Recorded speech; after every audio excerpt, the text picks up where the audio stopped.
One, how did he end up in the desert? He stands there blinking at an endless sea of sand. Round him, completely bewildered, surely the consequences of relieving himself. Public are not this severe, no warnings, no fines, just a one-way ticket to the dunes. He would gladly pay a 5 yuan fine if it sends him back. As he stands there confused, a gentle voice rolls down from the sky and tells everyone. She is the Blue Star Mother. For certain reasons, she is powerless to stop the era war now beginning. She can no longer protect them, and what she is about to say must be engraved in their hearts. She tells them this world experiences a natural disaster every 7 days. The first round will be an extreme night with temperatures dropping below -50 degrees. So they must upgrade their shelters as quickly as possible. They must collect resources by day and never venture out at night unless they already possess a certain level of strength. She says they must climb the housing ladder all the way to villages and cities to truly establish a foothold here. Finally, she says she will sacrifice herself to delay their enemies and buy time for them, that she will pray for them from afar and witness their growth and rise. Then, a ball of blue light expands and explodes. Countless tiny blue motes scatter across the sky like meteors and enter every blue star human's body. A wisp settles into him too. A piece of information appears in his mind: farming and ancestral talent, a skill that whispers that this land is empty, so why not plant something. Below it, intensive farming, the talent skill, usable on a vegetable patch or seedling plot, only at the time of sowing, only once per day. It cuts crop growth time in half. He stares up at the sky, indignant. He just took a leak and their Blue Star Mother explodes. Is this even scientific? After long sigh, he surveys his surroundings. All around him is endless desert, not a blade of grass in sight, not a single sign of life. The only living thing is a small oasis at his feet, only about 100 square meters, overgrown with weeds. In the very center is a water puddle the size of a wash basin. When he looks at the puddle, a prompt slides into his view, telling him it is a micro spring. It produces a small amount of fresh water daily, the foundation of this oasis's existence, and each micro spring can expand the oasis area by several square meters. At the edge of the oasis stands a massive hyang tree, its trunk over a meter in diameter, with lush branches casting thick, cooling shade. Under that canopy is a dilapidated thatched hut, full of holes, containing only a crude stone axe and a survival handbook. A few drops of water in the puddle, plus that stone axe, the hut, and himself. That is the complete inventory of his new life. Calling it miserable is putting it nicely. This is a total collapse. He picks up the survival handbook, hoping the manual gives him a solid foothold. The first page shows the daylight countdown, 11 hours and 56 minutes remaining. Inside, the construction interface lists building options, but most are grayed out for lack of blueprints. Upgrading from a thatched hut to a small wooden house requires 200 wood, 50 stone, 50 dry grass, and an F rank treasure. His heart turns cold. This oasis is empty, and the only wood within reach is that single hyang tree, the only thing keeping his precious puddle from evaporating. Cutting it down means he might die of sunstroke before he dies of thirst. Is clawing at him, and now he has to sacrifice an F-rank treasure he doesn't even own. The sheer pressure of it crushes him. Flipping to the second page, he checks the trade channels. Both world and regional trade lines are completely empty. The third page lists his friends list. The fourth page is the world chat, packed with 7.8 billion humans. Every single person is here, but the chat is locked. Next up is the regional channel. This one has 10,000 local players, and chatting is wide open. Messages are flying by so fast they blur. Everyone is panicking and questioning their reality. They brag or whine about their starter items, like a bound, useless iron axe, or an E-rank tool that cannot be shared, and quilts meant for freezing glaciers. Some got lucky with an endless water well, others are outright begging for food. Desperate survivors are offering anything just to get rescued from swamp lands. One person even trades luxury clothing for 100 wood, only to get laughed at. Wood is hard to find here. Reading on, he realizes everyone received different starter packs. Most items fit their specific biomes, but they are very low tier. Almost nothing exceeds D rank. He figures the system gave him a farming talent for a reason. In this brutal, dead desert, farming is his only real shot at survival. But there is a catch. Raising crops requires soil, seeds, and fertilizer. And he has absolutely nothing right now. Supplies will not just drop from the sky. He fills his bottle at the muddy puddle, grabs his stone axe, and prepares to move. Heading east seems like his best bet. Every other direction is just flat, endless sand. But the east has a small mountain. The desert teaches him a brutal lesson immediately. The moment he leaves the oasis, the sun burns his skin right through his clothes. It stings like 1,000 tiny needles. Every breath of hot air scalds his lungs. Burning sand under his boots acts like thick syrup, dragging down his every step.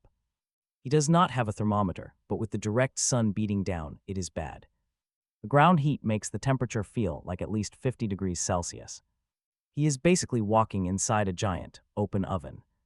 Using his jacket as a makeshift shade, he trudges onward for 20 exhausting minutes. Suddenly, he spots a wooden treasure chest buried in a dune and rushes over. Praying for some decent loot, he carefully lifts the heavy wooden lid. Inside, he finds another set of weird farming-related items. He pulls out feminine hygiene products, black stockings, and a tall compost bin. This F-rank treasure lets him ferment raw materials into fertilizer. The better the materials he puts in, the better the end result. The system notes that this item will help him reach F-rank strength. It pairs perfectly with his talent, making him reconsider his hesitation. He was worried about the startup costs, but seeing this changes things. He makes up his mind right then and there. He is going to farm. He will grow crops even if he has to sell everything he owns to do it. Otherwise, this amazing talent and the bin will just go to waste. Once his excitement fades, he groans. These items are way too heavy to carry. He could put them up on the trade channel and cancel it later as a storage exploit. But the system charges a 1% fee up front, instantly shutting down that loophole. He stares down at the empty chest, wondering what to do with it. He could break it down into wood, but this box is just too good to destroy. It is too useful for hauling to tear apart, so he dumps everything into. The compost bin rips his jacket into strips, ties the bin to his back, and starts walking. The bin is over a meter tall and weighs about 20 caddies. It is manageable in weight, but incredibly awkward to carry, a trip that should have taken 20 minutes takes him over half an hour because he keeps stopping to rest. By the time he reaches the oasis, he is sunburned crimson, his clothes salt-crusted. From sweat dried in the brutal heat, he dumps the compost bin, waiting for his sweating to slow, then douses himself at the puddle, resting in the shade. He ties the cloth strips to the chest, turning it into a basket, using dried hying branches to build a small grass awning over it as a sunshade. He fills the box with water for the trip, but drinking directly from it is awkward, so he tears a sanitary pad off the pack to soak up the water. Squeezing it into his mouth, it is far easier than using his bare hands. Doubling as a face wipe, staying clean is his least concern right now. With the sunshade installed, it is a completely different world out in the dunes, riding high on finding a chest so quickly and getting an F-rank treasure on day one. He jokes to his own shadow that he has some serious main character luck and wonders if Shao Kahn is waiting on the mountain ahead. The peak looks close but takes a full 30 minutes to reach. Up close, it is only 200 meters. Tall, severely weathered, and scattered with small stones, sparse low shrubs dot the slopes with only camel thorn and cactus at the shaded foot. His heart sinks. The mountain is too barren with no resources in sight, but then he spots 3 dromedary camels not far ahead, leisurely grazing on a cactus. Focusing on the tallest one, he gets a system tag, Swift Camel, F-rank creature. The king of camels with slightly enhanced stamina and speed. It is herbivorous and docile. Its teeth and hooves become weapons under threat, with a warm reminder that 10 kilometers on 2 handfuls of grass is highly efficient. Only the F-rank one is special, the other 2 are ordinary creatures, but he is still envious. Camels are the ships of the desert, with massive endurance and easy to raise. And acquiring one would solve his transportation forever, but these 3 are at least 2.5 meters tall, 16 or 1700 caddies of behemoth, and definitely not something he can pick a fight with. He sighs, really wanting a camel, and prepares to leave quietly when his eyes suddenly light up. The ground in front of him is covered in dry camel dung. Some of it is even F-rank, ready-made fertilizer. He drops the box, drinks the last of his water, and starts specifically gathering that F-rank dung. Dry camel dung is basically dried grass clippings, completely odorless. Back on his old home world, it is even used as cooking fuel, so he has zero hesitation picking it up. In a few minutes, the box is full and practically weightless, super easy to carry. He mocks Himself, using a literal treasure chest to carry camel poop, he has to be the only person doing something so ridiculous. Over an hour later, he makes it back to the Oasis, so exhausted he cannot even sweat. The chest was full of dung this trip, leaving him without water on the way. He almost dehydrates, dragging himself to the puddle. He drinks, recovers for a bit, and laboriously shovels the dung into the compost bin. It only fills half of it, but the system screen pops up. The system updates. F-rank material is fermenting, counting down 5 hours. He expects 5 units of F-grade fertilizer. 5 hours is a while. So sitting around is not an option, even with his aching body. He drags himself out for 4 more brutal trips to the mountain. 2 trips to gather 50 stones, and 2 for camel dung. Those 3 camels at the base of the mountain are basically gold mines. Because even after loading up 3 boxes, the supply still looks endless. To test things out, he ferments ordinary camel dung alongside it. The results are incredible. Regular fertilizer boosts normal crops by 20%, but this F-grade fertilizer doubles that bonus to 40% on ordinary crops. The catch is, his fertilizer and talent only work during sowing season. If they stack, those 7-day seeds on the market are in trouble. That 7-day wait would collapse to just 16.8 hours. While others harvest once a week, he would be pulling crops daily. His starting point is literally everyone else's finish line. Just imagine that. His ancient 1,000-year-old farming instincts are absolutely screaming right now.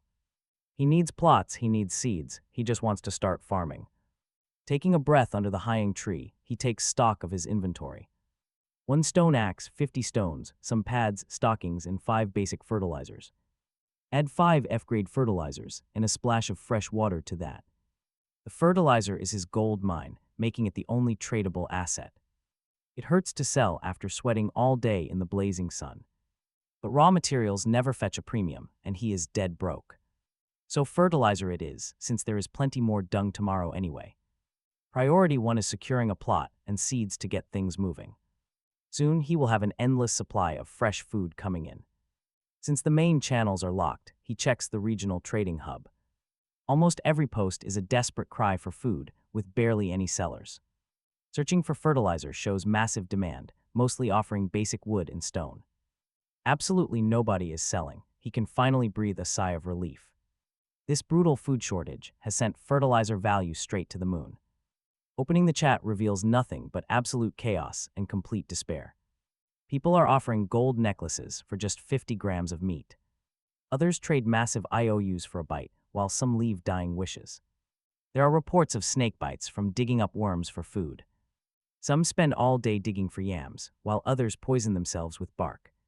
Treasure chests are giving out useless items instead of desperately needed food. Many are trapped by dangerous predators, unable to fish or even forage. The entire chat has become one massive, collective scream for survival. It is official, food is the ultimate currency in this world. Just then, a user named Joe Rang posts something that breaks the chat. He is selling 50 grams of fish for 50 wood or stone. He is buying F-rank items for 100 grams, especially fertilizer. As the begging starts, our guy sends him a direct message. He asks for a deal, and Joe Rang immediately requests the item info. He answers a voice call and accepts. The buyer tells him that after searching all day, he finally found someone and asks how he wants to sell. He floats a test price, 150 grams of fish meat per unit of fertilizer. The buyer says he only buys F-rank treasures.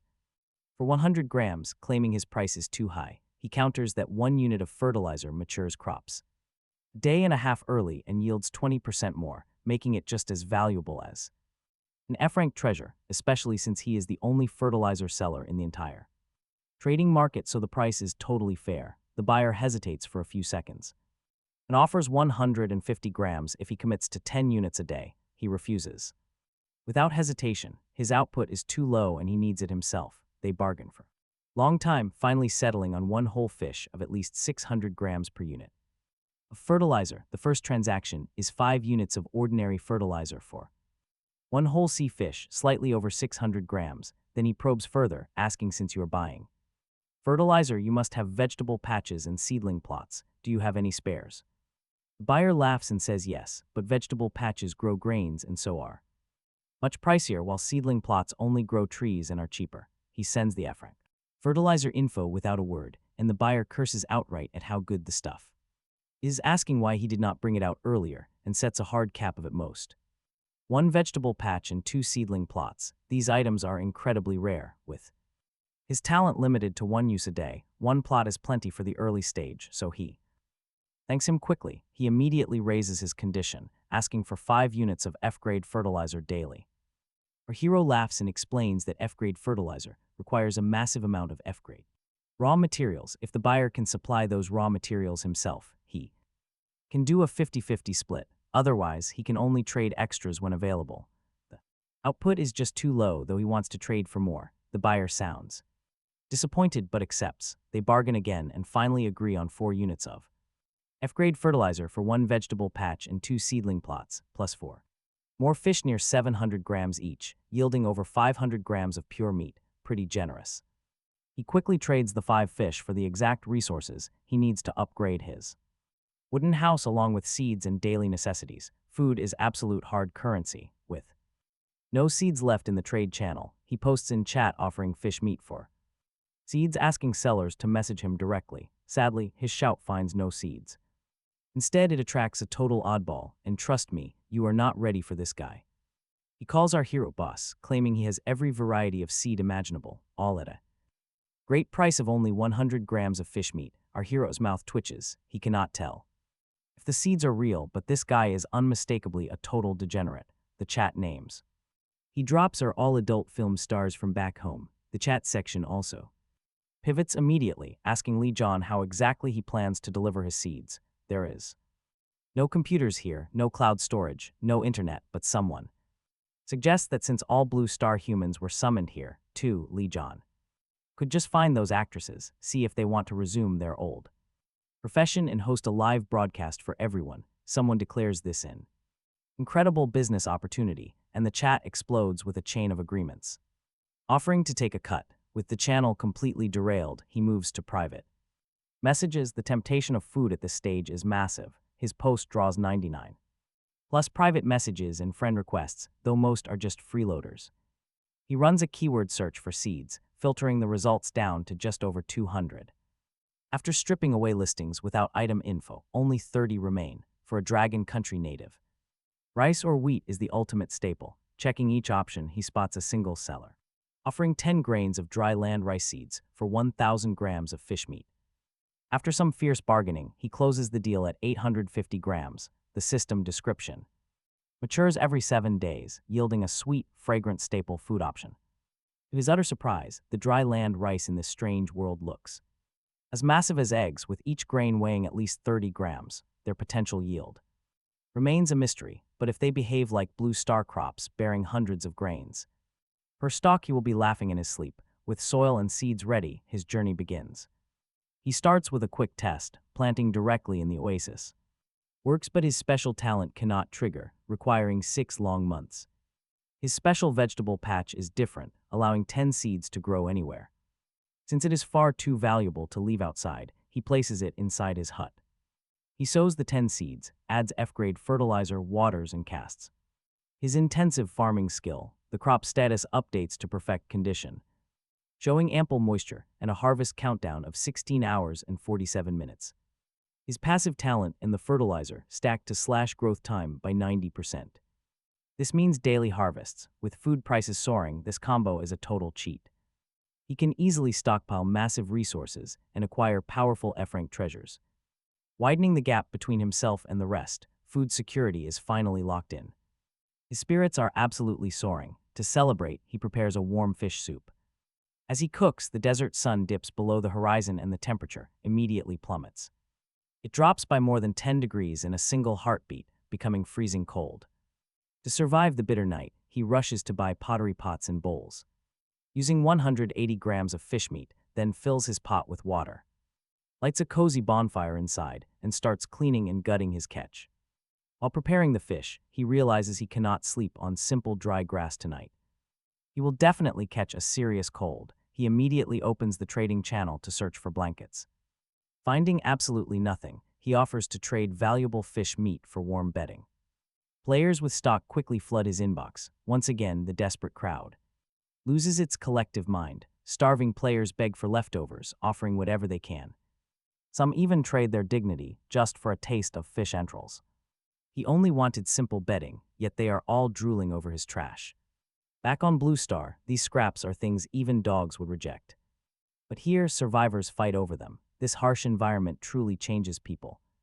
Just then, a highly unexpected private message arrives from a man named Yu Chengjai. He respectfully offers a genuine F-rank treasure in exchange for those discarded fish scales. Our protagonist can hardly believe his eyes. Could this deal really be real? At this early stage, an F-rank treasure is an incredibly powerful asset. It can completely skyrocket a player's growth, much like his own compost bin. That single bin produces the vital fertilizer that secured all his early wealth. This proves just how insanely valuable these F-rank treasures truly are. On the market, players demand at least 100 grams of meat for them. Yet here is Yu Chengjai offering one up for simple fish waste. An F-rank treasure for fish scales and guts, he instantly suspects a scam. But before he can even ask, the trader sends over the item info. Wait, he actually gets an F-rank divine artifact for skipping stones. It is guaranteed to skip at least 100 times when thrown. The description promises he will definitely experience the true thrill of skipping stones. It really is a divine tool for the job, but it vanishes after one throw. Then he suddenly remembers that upgrading his thatched hut to a wooden house requires a sacrifice. It needs an F-rank treasure sacrifice. Sacrificing this useless junk is a perfect solution. Since the price is incredibly cheap, there is zero hesitation. He rushes to close the deal. He completes the trade fast. On the other end, Yu Chengyi suddenly realizes something. After confirming the trade, he sees he got way more than he actually asked for. He received scales and guts from 2 fish, even though he only wanted 1. Chengyi hesitates between playing dumb to keep the extra or doing the right thing. Coming clean and returning the excess wins out. He decides to speak the truth. Believing that being poor is fine but lacking honor is not, he sends a message. He warns that the payment was far too much and he only needs half of it. Jin Hyun is genuinely stunned by his honesty. He explains he prepared 2 fish from the start. He never promised only a single fish's worth anyway. Yu Chengyi immediately apologizes for the mix-up. Jin Hyun tells him not to sweat it. Besides, that circular stone chip is just F-rank. He tells him to just keep it. Yu Chengyi thanks him over and over again. With promises to repay the favor someday, he insists on sending a friend request. This makes him the second name on Jin Hyun's list, right after Zhou Rang. Next, he trades fish for 500 units of wood, stone, and dry grass. More would be great, but his small oasis is running completely out of storage space. Using his survival handbook, he confirms the upgrade. A bright white light flashes. The materials and the stone chip vanish. His cramped thatched hut disappears completely. Now a wooden house with a thatched roof and solid log walls stands in its place. At 30 square meters, it is more than double the old hut size. Inside, there is a stone fire pit in the center and dry grass for sleeping on the right. The walls are stacked logs with the cracks sealed tight using moss and damp wood. It is completely airtight and feels secure, just as he gets ready to do more. As he prepares to keep upgrading, a message pops into his private chat. Congratulations to Jin Hyun, the 631,252nd. He is an outstanding individual upgrading. The first 1 million to upgrade get a chest. A special wooden chest suddenly materializes right before him, casting a soft white glow. He pops it open to find a rattan basket, an obsidian knife, and furniture. There is a wooden table and a self-heating blanket with an interesting tag. It reads F-rank treasure, capable of amplifying stored heat 5 times over. Its output is fully adjustable, but the handbook warns him not to overheat. Otherwise, it might literally melt him. Still, it is perfect for the freezing night ahead.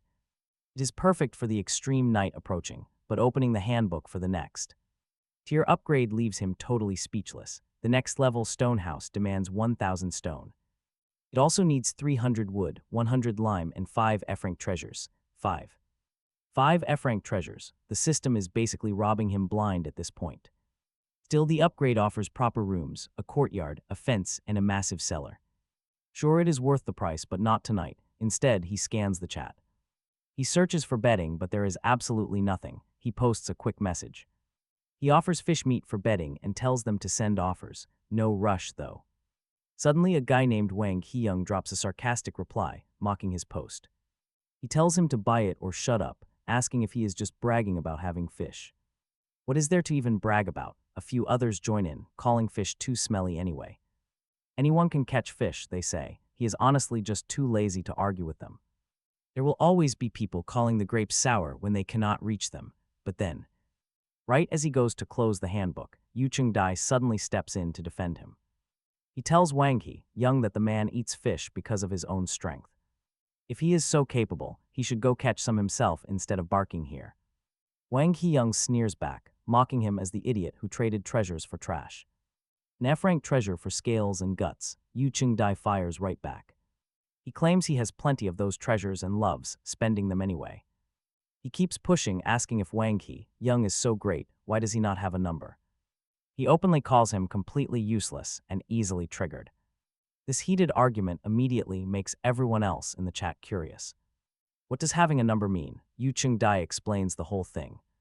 It is the special rank you get for upgrading to a wooden house. Only the first 1 million players to upgrade their homes get one assigned to them. Their messages get pinned for 10 seconds, and they can change font colors. He sees 583911 beside the name. His own ID, just 631252. He assumed Yu Chung-dai was struggling, but the guy actually upgraded first. He learned the hard way that you cannot judge a book by its cover. The news absolutely sets the chat on fire. Everyone wants a number. Recruitment ads start flying. Alliances are bragging about having numbered bosses. Some claim their leader has a number under 10,000, a true super boss. Others promise numbered players who will help newcomers level up fast. He just shakes his head and closes the book to start cooking dinner. The fish hit the boiling pot, but suddenly a low howl echoes outside. He peeks through a thin crack in the door, and his face instantly pales. Wild wolves in the middle of a desert, this makes zero sense.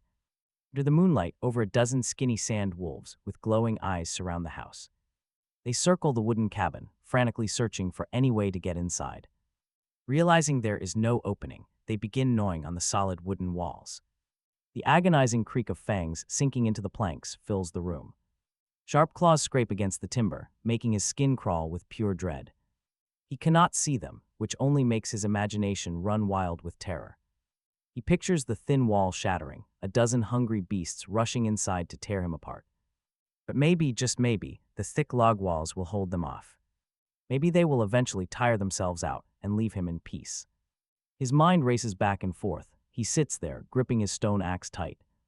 Every single second drags on like an eternity. Then, the scratching stops. The pack has finally left the Oasis. He slumps to the floor, gasping for air. He was just an ordinary employee at a small advertising company who liked staying home, playing games and reading novels at night. The most gruesome thing he had ever seen was a run-over cat. In 25 years, this was the closest he had ever come to dying, and claiming he was not scared would be a lie. After 10 minutes of recovery, he mutters that there are even wolves in this desert, and that Blue Star Mother was right about staying indoors at night. Meanwhile, his fish soup has boiled completely dry. Losing his appetite, he eats the fish in a few bites, lies down on the hay fully clothed, planning tomorrow's steps. Survival is next. Fertilizer is all used up. More dung tomorrow. The patch harvest around 1 in the afternoon. Next comes warm clothes and bedding, then a spring because the Oasis is too tiny to store anything. He also needs weapons because his stone axe is too heavy and weak, and medicine. Just like that, he is asleep. Night passes without incident. When he wakes, the sky outside is faintly lit. His handbook says today's daylight is 2 hours shorter than yesterday's, only 10 hours. Total, less daylight, more urgency. He checks outside through the door crack first. Sees nothing unusual, and steps out to find the wooden wall riddled with what looks like total devastation, but turns out to be only peeled bark. The logs are actually nearly intact. Thigh-thick logs do not easily yield to a dozen sand wolves' teeth. Turns out he was just scaring himself last night. Still, lucky he upgraded. That rickety thatched hut would have been wolf food with him. Inside, he washes up at the spring, stokes the fire pit, and roasts 2 fish from last night for breakfast. After eating, he takes his axe and clay water bottle, heaves the sun-shielded chest onto his back, pulls some desert wormwood from the Oasis, and heads for the small mountain again. The sun is just as fierce. His arms and legs are red with sunburn, his skin so sensitive. that he exchanges his leftover fish bones for a wide-brimmed straw hat. An hour of trudging brings him to the foot of the mountain drenched in sweat. The 3 camels are still there, leisurely chewing cactus and camel thorn. He drops his axe in chest, holds the wormhood, and approaches with the gentlest movements he can manage. Now get this, he is totally coveting these 3 camels, preparing to extend an evil hand. Wait, no, an olive branch of friendship. Forcing them is not an option. Strategy is required. He does not know how to tame camels, but he has raised dogs. Newly adopted puppies need to get used to a master's presence then. Closing distance with food, then a head pat. The exact same pattern works for wooing. Girls start with a chat, get closer, and making first base is a massive achievement. The principle is universal. At about 20 meters out, the 3 camels raise their heads and stare. The undivided attention of 3 behemoths is unnerving. A bold harvest requires bold approaches, so he steadies his mind, stops, gently shakes the wormhood, and pitches to them in his gentlest voice. Hello. His company is hiring camels, providing food, water, and lodging. The workday is only 12 hours with occasional overtime. Would they like to come work for him? The 3 camels probably have no idea what this 2-legged creature is babbling about, but the wormhood smells fresh and tasty. So they begin to gurgle. He freezes, mouth half open. See, he only wanted them to work for him, but it seems they want to be his brothers instead. And just like that, they are brothers, 3 camel bros. He presents the company's signature dish. Hoping it suits their palate, he gently places the wormhood down at his feet. Slowly he backs away. Once he's at a safe distance, he finally breathes a sigh of relief. Negotiations went perfectly. The camel trio eagerly digs into their meal. Winning their hearts starts with filling their stomachs. With another chest full of precious dung gathered, he heads off. He walks back to the Oasis with a bounce in his step. 3 more trips follow. Each time he delivers wormhood perks and returns with a chest packed with dung. Soon, the compost bin churns out another half bucket of F-grade fertilizer. That makes 5 units total, plus his bond with the camels is growing.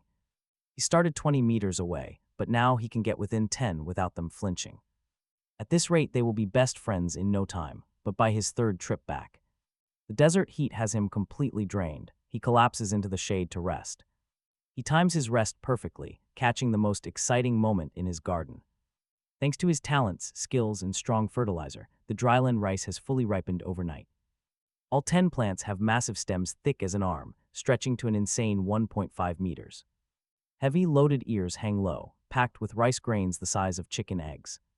Each plump grain releases a rich, sweet aroma for the very first time. He feels the pure satisfaction of a successful harvest. His mood is absolutely electric. Just picturing a single stalk dangling a dozen chicken eggs makes him laugh out loud. It is a hilarious sight. The only real catch is the actual yield of each ear. Back on the Blue Star, a single ear yields at least 100 grains, but here, there are only 14, including the extra 4 from his F-grade fertilizer bonus. Still, it is incredible. Each grain weighs 30 grams, giving him over 8 caddies in total. He will only eat half a caddy himself, keeping 10 grains back as seeds. That leaves over 7 caddies to trade, in a market where food is gold. 7 caddies is a massive fortune, and he can harvest this every single day. No room to complain there. He harvests all 10 plants, saving 10 seeds to replant.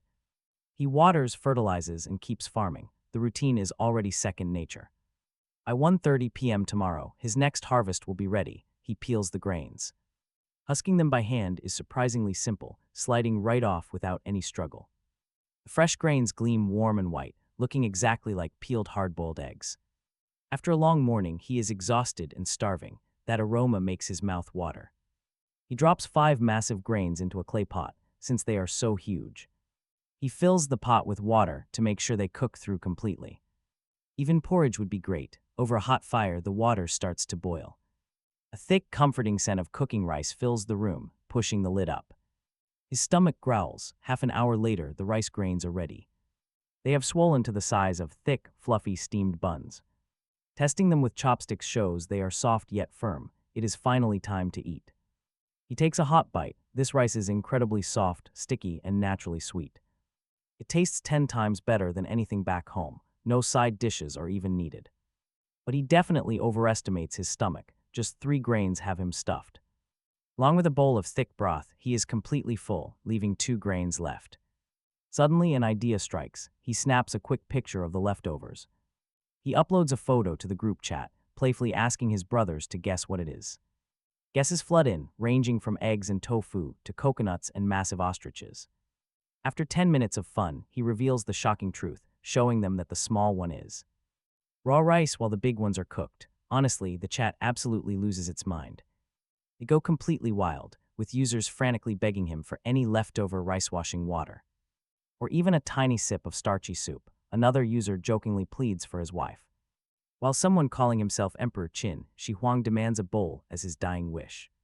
He cannot rest in peace without it. The screen scrolls past at lightning speed, leaving him completely dumbfounded. Suddenly, Yu Chang'e sends a private message that makes his eyes light up, offering wild strawberries in a trade.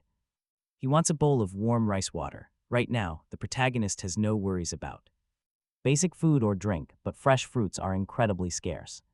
Surviving on meat alone is impossible. Fragrant wild strawberries would make a perfect dessert, perfect to plant for vitamins. He pours a bowl of rice water, adds a single cooked grain on a sudden impulse, and accepts the trade. Yesterday, Yu Chang'e stood up for him in the chat, and although he never mentioned it, he deeply appreciated the gesture. Today's wild strawberry seeds are a great return for that small kindness, especially since Yu Chang'e is a top-tier player who upgraded his wooden shelter far ahead of the crowd. He is struggling now, but could become a major client later. Investing in minor favors pays off. Meanwhile, Yu Chang'e opens the trade box and immediately starts to feel extremely uneasy. Strawberries are food, sure, but there are barely a dozen. They have low value and cannot fill anyone's stomach. Looking at the chat, where players offer 50 units of wood for a single bowl, he deeply regrets his greed. The food the protagonist gave him yesterday was pure kindness, not an obligation. Instead of properly repaying that debt, his very first move upon finding wild strawberries was to beg for more. How ungrateful of him, just as Yu Chang'e is worrying if the boss will block him for being so cheeky. The trade goes through, revealing not just a full bowl of starchy water, but a real grain of rice resting on top. He quickly sends a message, stammering that it is too much. The protagonist replies that the strawberries are incredibly valuable to him, making the deal more than fair. While thanking him for his help last night, Yu Chang'e shyly deflects, saying he only spoke the truth. The protagonist insists it is fine since he cooked too much anyway and they are friends after all. That single word stops Yu Chang'e completely cold. As a deaf-mute orphan abandoned by his parents at a young age, he has endured over 20 years of harsh neglect and painful discrimination. He was constantly pushed aside at school, by friends, in his career, and even in love. This brutal new world even dropped him onto a desolate, freezing mountain. With severe altitude sickness and zero medicine, those brutal hardships forged a highly defensive, guarded, and extremely resilient soul who relies strictly on himself. Yet he never gave up, using the simple iron pickaxe provided by the system. He spent his days mining stone and hoarding every resource he could find to upgrade his shelter far ahead of the crowd, having already owed massive favor from yesterday. He is stunned that the boss does not mind his impudence, sending him rich rice water with actual food while calling him a true friend. Those warm words echo endlessly in his mind, touching his scarred heart. That name meant the heavens had abandoned him, but now things are changing. For the first time, the heavens offer a little charity. He stares, asking if they are truly friends, and tears start to fall. He has no clue. He just rewired this guy's entire world. Thinking if he is sending one, he might as well send two. He trades Joe Rang the same bowl of rice water and a single grain. Joe Rang's number is 9527. He is in the top 10,000 for house upgrades, catching real fish on day one. That means real strength, worth maintaining. Wealth always concentrates in the hands of the few. Whether his rice yields good trades depends on the strong. If players like Joe Rang show interest, he is set. Joe calls, utterly shocked at the giant grain, asking where it came from. I grew it, he replies. After all, it is only day 2. And his crops are ripe. Chalking it to luck, he claims he just got a ripening skill. Joe wails at the unfairness, saying he was almost bitten to death by a shark while our guy casually grows day-old food. Talk about a massive difference. He gets curious. Joe confirms he's stuck on a tiny island, barely the size of a puddle. Just reefs and junk, a total trash island. Then Joe's tone shifts as he mentions mysteriously that he just salvaged something special and guarantees our guy will be. Interested? Does he send the info? Of course he does, and his mouth instantly waters. Star. Crystal orange seed, an F-grade plantable that grows F-grade star crystal oranges. Eating them can boost a body up to F-grade level. Maturation takes 30 days. He didn't even know fruits had grades, let alone that an F-grade fruit could boost a body, heaven-defying, with his talent and fertilizer. This seed is a literal goldmine. He can even eat it himself to level up. He decides he is buying it no matter the price. He prepares to get fleeced. To his surprise, Joe smiles and says he couldn't possibly take money from him. After all, they are like brothers now. Talking about cash would just make them distant. But free things always come with hidden costs. Our guy asks tentatively what Joe means. Joe asks his age. He is 25, Joe is 28. 3 years older. Joe tells him to call him Big Brother Rang, just like his friends do. Then Joe gets serious. They both know exactly how insanely valuable this seed really is, and before getting to the main point, Joe has one question: if he provides an F-rank seedling plot and the seed, how long until harvest? Our hero runs the math. His talent halves growth time. Fertilizer adds 20%, 9 days, Joe hisses in shock. He confirms the skill works on F-grade at 50%, calling him an abnormal monster. Secretly, he knows if Joe knew it worked on every grade, he would faint. Joe apologizes for testing him and finally lays out the deal. This seed cannot be sold, but he has a friend with an F-rank seedling plot. Instead of a simple 50-50 split, he proposes the three of them partner up and split everything equally. He immediately pushes back, even though they provide the F-grade tools and the seed. He brings F-grade fertilizer and his unique skill, which has strict daily limits. Using it here means losing several caddies of his own rice, even with 0 losses. Cutting 9 days off the harvest makes an equal split completely unfair. Joe thinks for a long time, then asks to discuss it with his friend in a private group chat. He agrees.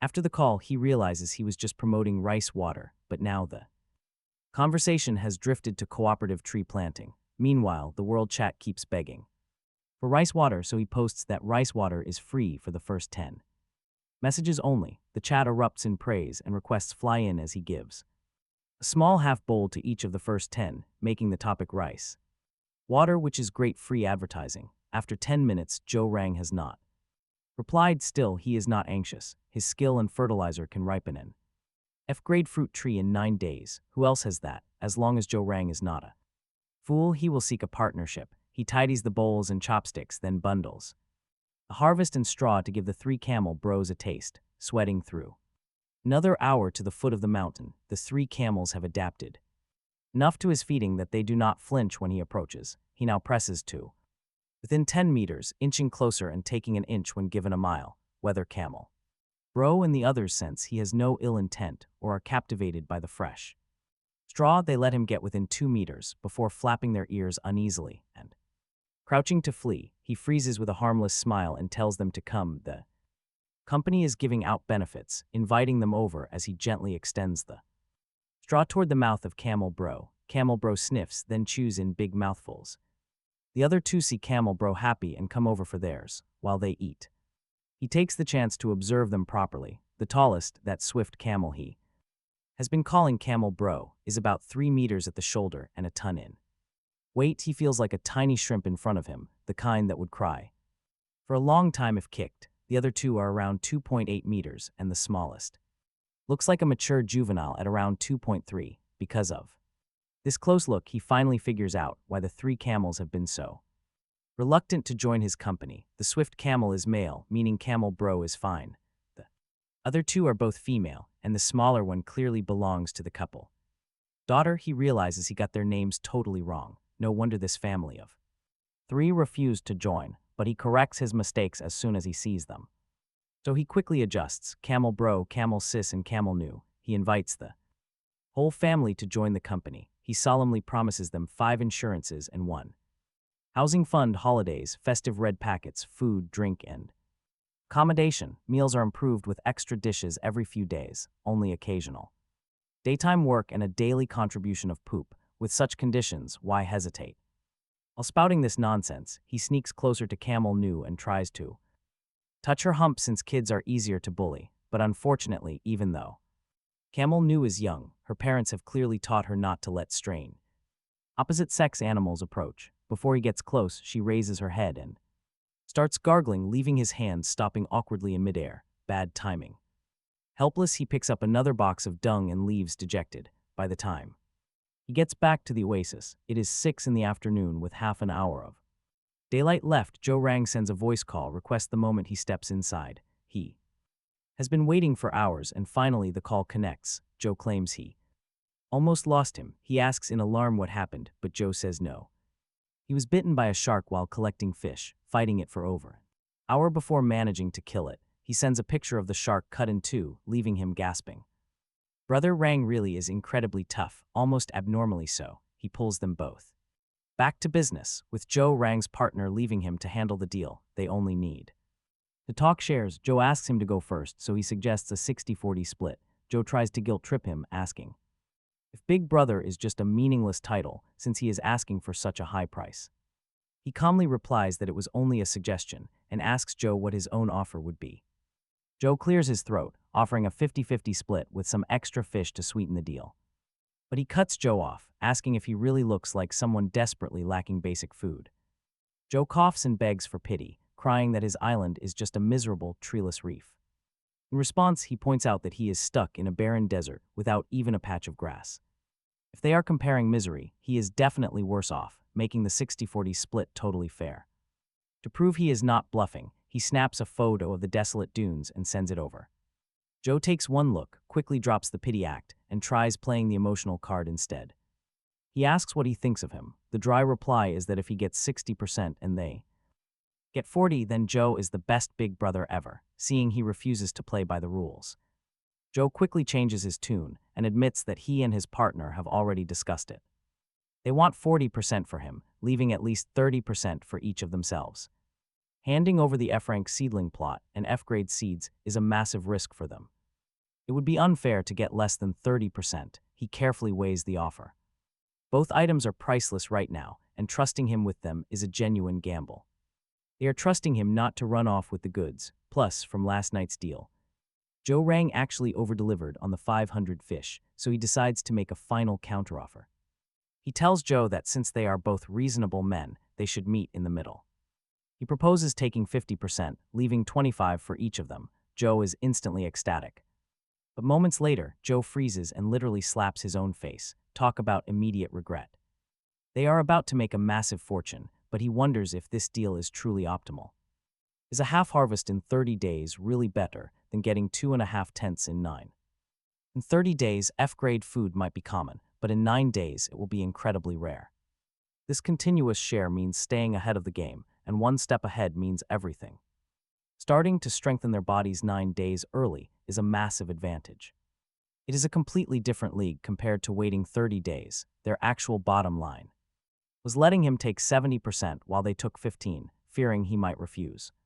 When he offered 60% earlier, Joe was already thrilled. All the bargaining was just a desperate attempt to test his luck. This generous concession made Joe realize he had made a foolish mistake. The smart move now is to build a strong relationship.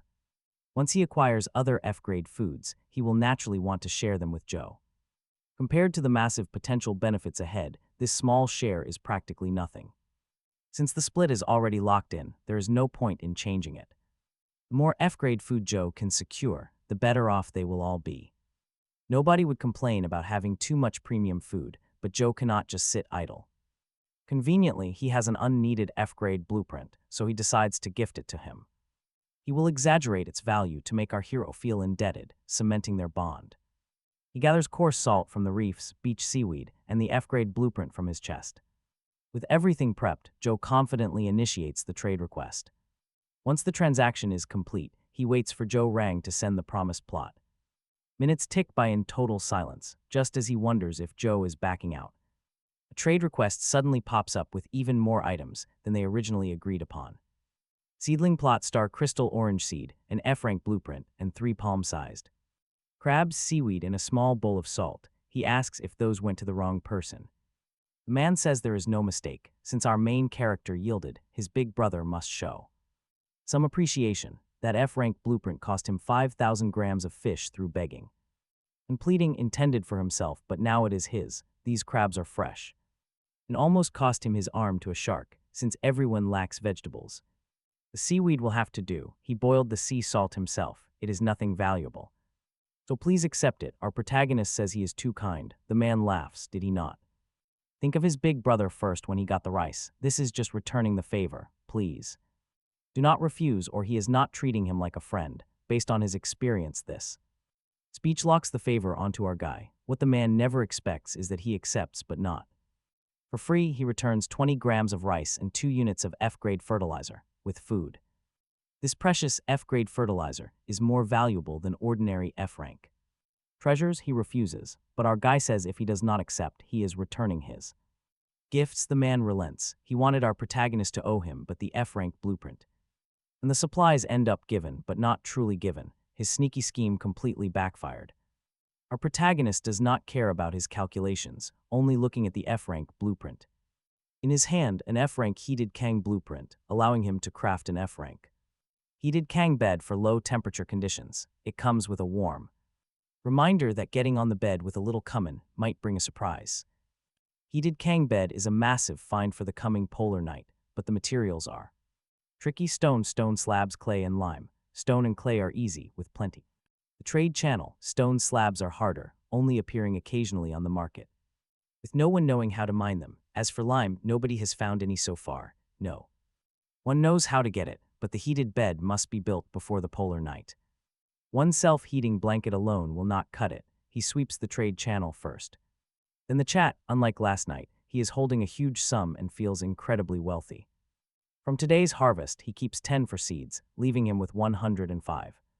That is about 6.5 caddies, a true tycoon by current standards, on the trade channel. He looks first for warm clothes, bedding and beds, plenty of ordinary items but no F-rank. Either nobody has them, or no one is willing to trade them. He settles for 3 sets of clothes, 2 sets of bedding and a wooden bed, costing 15 grains. Total. Next, he searches for F-rank seeds and seedling plots, still absolutely nothing.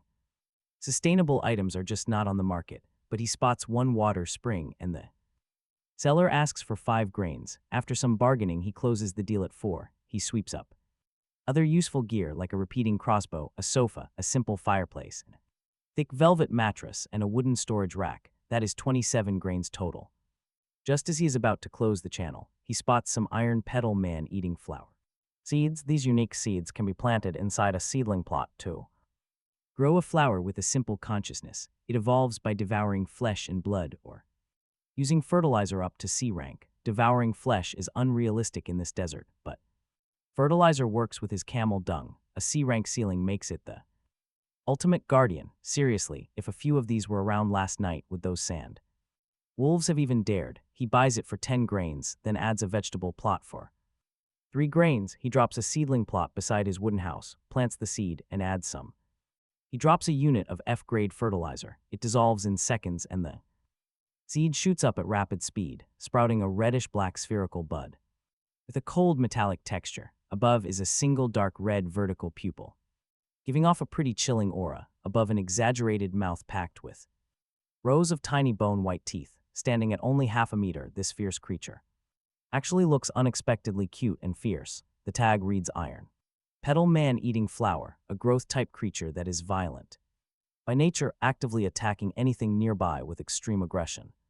Yet it possesses simple consciousness and knows friend from foe. Right now, it is still in its larval juvenile state. He pokes the iron-like bud with a finger, and it rubs against him like a puppy begging for a head pat. When he asks if it understands, the plant shakes its bud. Holy cow, it actually understands human speech. Since it has self-awareness, he decides to give it a proper name and proposes Old Tie. The creature sways left and right in pure joy.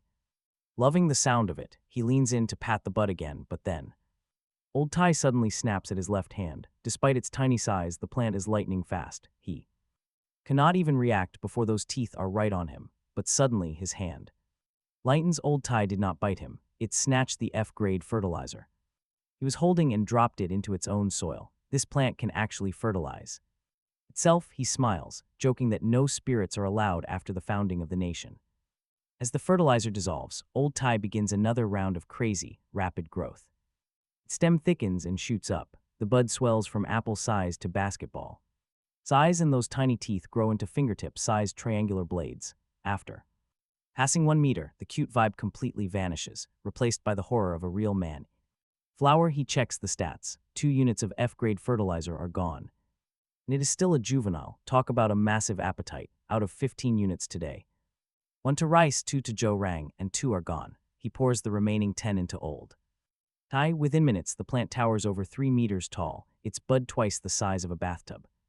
Its teeth are now fist-sized. The upward growth stops, but the color deepens to a metallic, near black shade. Only when the last unit is absorbed does the plant finally reach full maturity. He cannot believe how much it ate, 10 units of F-grade fertilizer.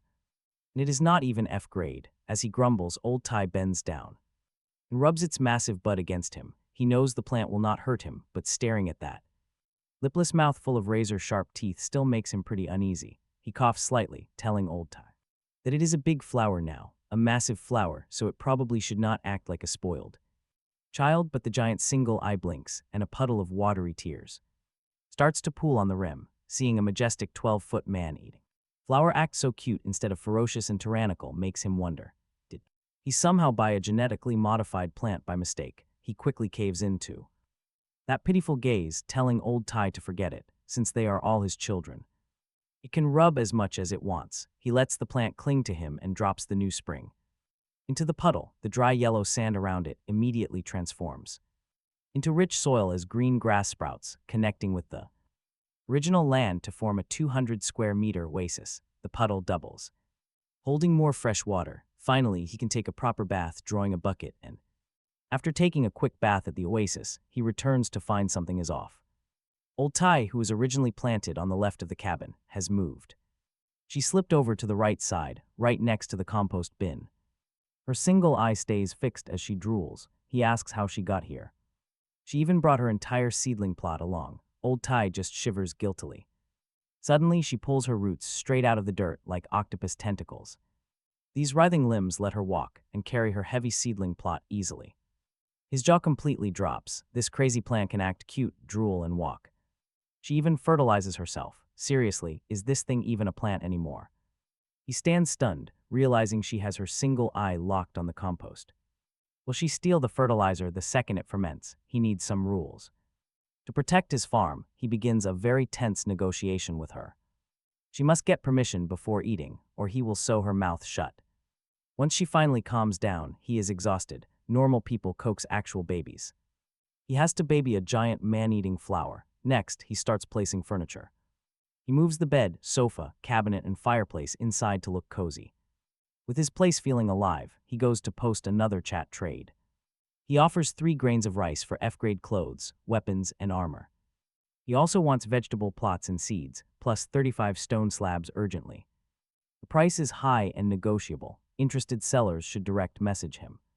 The chat immediately explodes. Meanwhile, a survivor named Yu Changyi is cooking. He spots the trade offer and realizes he can mine those stone slabs. Since they are friends, he wants to help using his E-grade iron pickaxe. He previously figured out a trick to harvest slabs, but there was a catch. They sold for trash prices, only 3 wood each, so he gave up. But seeing his friend in urgent need, he decides to mine all day. He eats his 2 roasted grasshoppers and lies down on dry hay. Sleeping in his clothes helps him forget the hunger gnawing at his stomach. This way he can wake up early. Meanwhile, the chat gets incredibly hostile. His recent trade offer has sparked an absolute wave of public outrage. People accuse him of being a greedy boss who exploits other players. They mock him for offering 3 tiny grains, asking where his conscience went.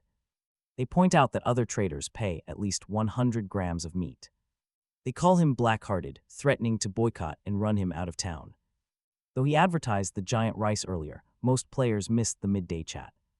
Everyone was busy working, so they still picture normal, tiny grains of rice. The lucky few who got to drink his rice water try to defend him.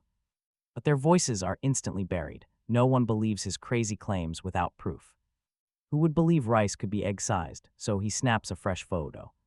He labels the image with big red letters and uses his auto-pin trick. Spamming the photo 10 times every 10 seconds, he completely stuns the doubters. The backlash dies down. People suddenly realize this massive grain is actually real.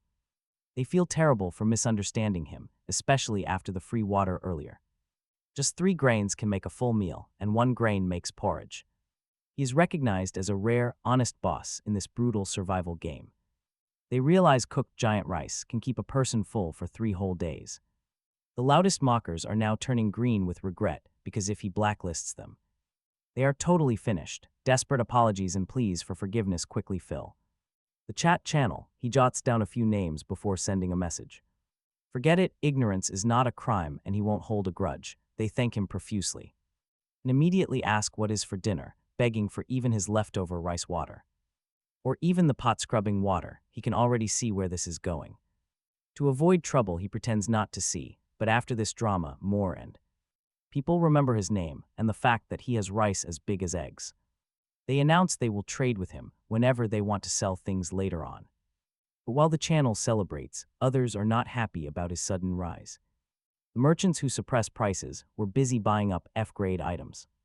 With just 100 grams of meat, his 3 grains of rice for an F-grade item is 10 times their offer. If everyone goes to him, how can they survive? To them, his generous trading is smashing their rice bowls. Block their path to wealth and they will want you dead. Several powerful alliance leaders in the region are getting restless, but since he has just started collecting and hasn't caused real damage, no one makes a move yet. The seeds are sown, conflict is inevitable, but he doesn't know any of this yet. He is just busy making dinner. The finest ingredients require the most simple cooking, so he plans to steam the 3 big crabs Joe Rang sent. As the water boils, sudden howling screams echo from outside his front door. He sets the crabs aside and peeks through the door crack. Old Tai is tilting back, chewing wildly with blood streaming down its stem in a mess. Seeing no other threats, he opens the door and rushes over to Old Tai, demanding to know what it is eating, afraid he will steal its food. The plant gulps it down. A massive lump slides down the stem like a throat, shrinking and digesting completely before it even hits the bottom.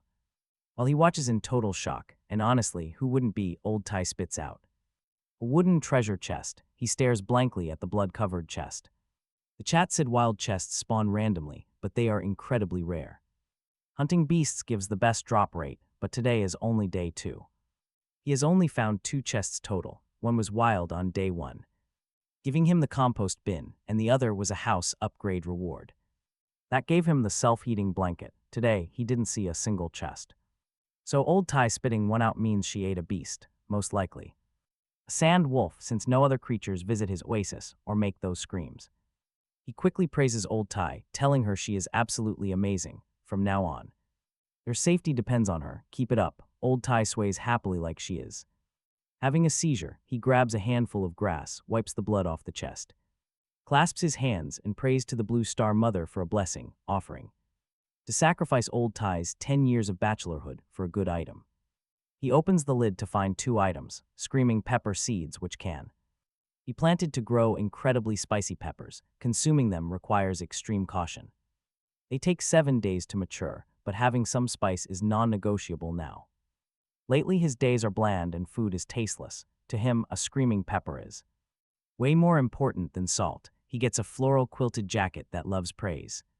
An F-rank treasure, but it is no ordinary jacket. Giving it compliments can actually boost its warmth. Sincere compliments increase the heat by 0.1%. 50% max. The system prompt literally begs him for quick compliments. Praise it forcefully. This jacket is vital with the polar night only 5 days away. Temperatures will plunge below -50 degrees, where spitting spit turns to instant ice. An F-rank jacket like this will heavily boost his survival odds. Still, the attitude is pretty absurd. Even a basic jacket has become super vain. What a drop in standards. Still, he grins, looking at his F-rank self-heating blanket. This F-rank floral jacket, and a heated bed once he gets the resources.